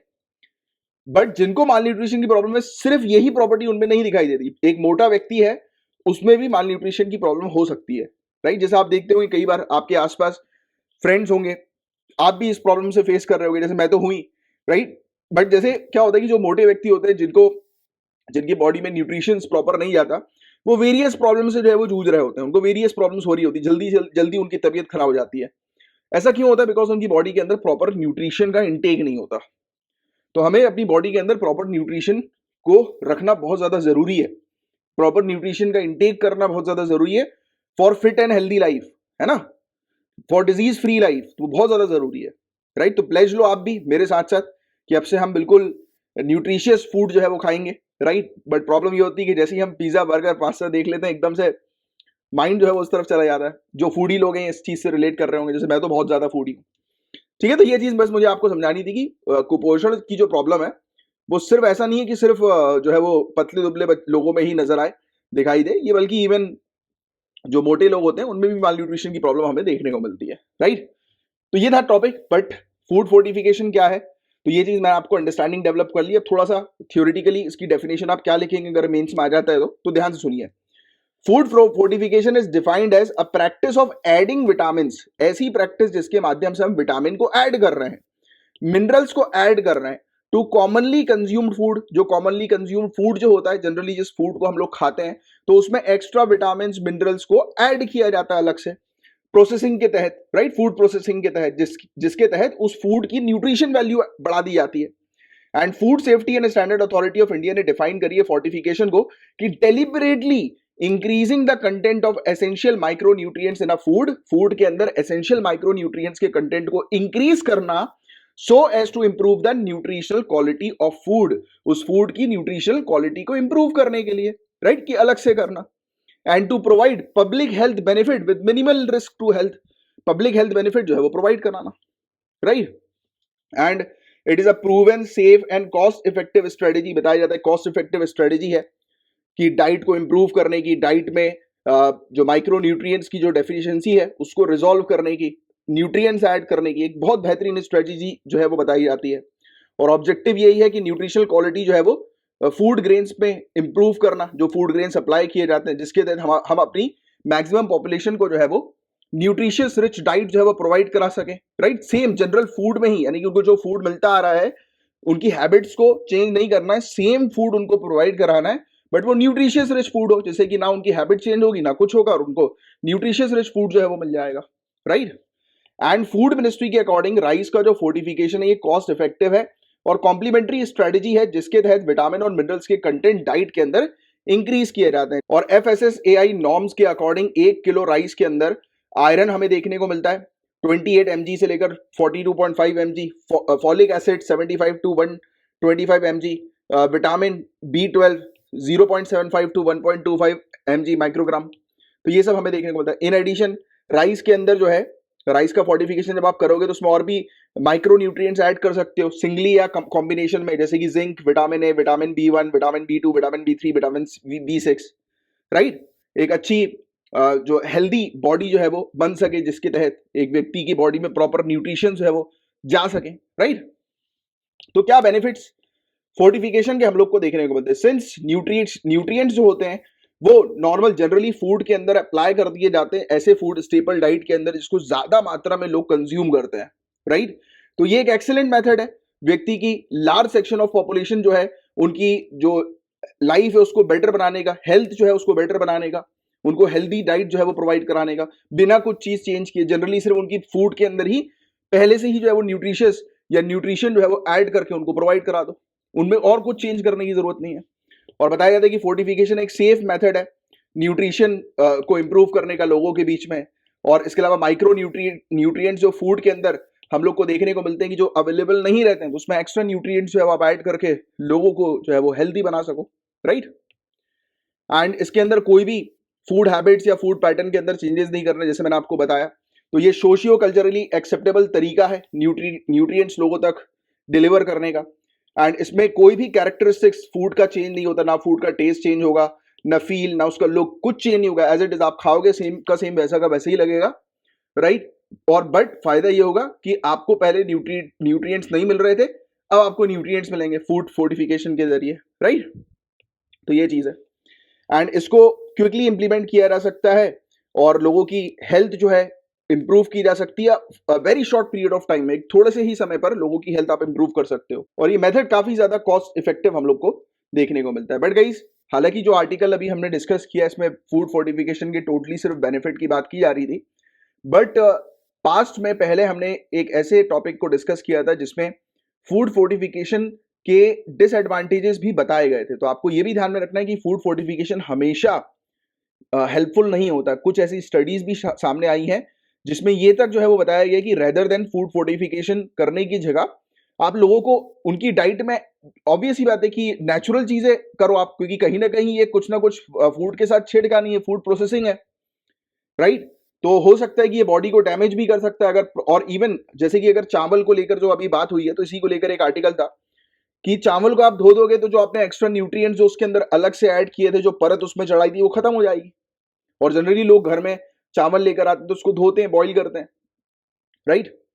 तो ये भी कई बार स्टडी के थ्रू पता लगाया गया था कि वो तो फिर आप धोगे, उसको भिगा के रखोगे तो वो पानी में घुल मिल जाएगा, उसके पूरे न्यूट्रिएंट्स जो है वो निकल जाएंगे, फिर कोई मतलब ही नहीं रहेगा इतना पैसा खर्च करने का। और कुछ ऐसा डायनेमिक व्यू पॉइंट जो है वो एक आया था कि फूड जो फोर्टिफिकेशन है वो सिर्फ वही लोग प्रमोट कर रहे हैं जो इंडस्ट्रियलिस्ट हैं, क्योंकि इससे उनको फायदा है, क्योंकि फूड फोर्टिफिकेशन के जरिए, क्योंकि उन्हीं के पास बड़ी बड़ी मशीनरीज है फूड प्रोसेसिंग करने की, राइट, फूड फोर्टिफिकेशन को तैयार करने की, फूड में एक्स्ट्रा न्यूट्रिएंट्स बनाने की, तो बड़े लोगों के पास ही है ये, रिच लोगों के पास, इंडस्ट्रियलिस्ट के पास है ये। तो that's why they are promoting की फूड फोर्टिफिकेशन काफी अच्छा है उनके इंटरेस्ट के लिए। बट एक्चुअल में फूड फोर्टिफिकेशन काफी स्टडी ऐसी सामने आई कि वो बेनिफिट नहीं हो पाएगा उससे कुछ, क्योंकि लोग धो देंगे तो उसकी न्यूट्रिशन वैल्यू जो है वो निकल जाएगी, हट जाएगी, जो आप अलग से उसकी परत जो है वो चढ़ाओगे तो। जैसे चावल की बात करें, चावल में आपने एक्स्ट्रा न्यूट्रिएंट्स मिला दिए, घर पे कोई व्यक्ति जाके चावल को जो है वो भिगा देगा थोड़ी देर, 20-25 मिनट पानी के अंदर डाल देगा, पूरा घुल जाएगा, पूरे जितने भी एक्स्ट्रा न्यूट्रिएंट्स थे वो खत्म हो जाएंगे, क्योंकि वो पानी फिर बाद में फेंक देगा। तो ये कुछ पॉइंट्स हैं जो सामने आए थे, तो मैंने आपको दोनों ही व्यू पॉइंट बता दिए फूड फोर्टिफिकेशन से रिलेटेड, राइट, कि इसके पॉजिटिव पॉइंट्स तो बहुत सारे हैं, राइट, बट इसके नेगेटिव पॉइंट भी आपको कुछ पता होने चाहिए। हालांकि जो आर्टिकल अभी हमने डिस्कस किया उसमें नेगेटिव पॉइंट नहीं थे, बट मैंने आपको ये चीज एक्स्ट्रा बता दी है, तो ये थोड़ा सा ध्यान में रखना, ठीक है। तो ये था गाइस पूरा ओवरऑल टॉपिक, उम्मीद करता हूं अच्छे से आपको ये टॉपिक समझ में आ गया होगा।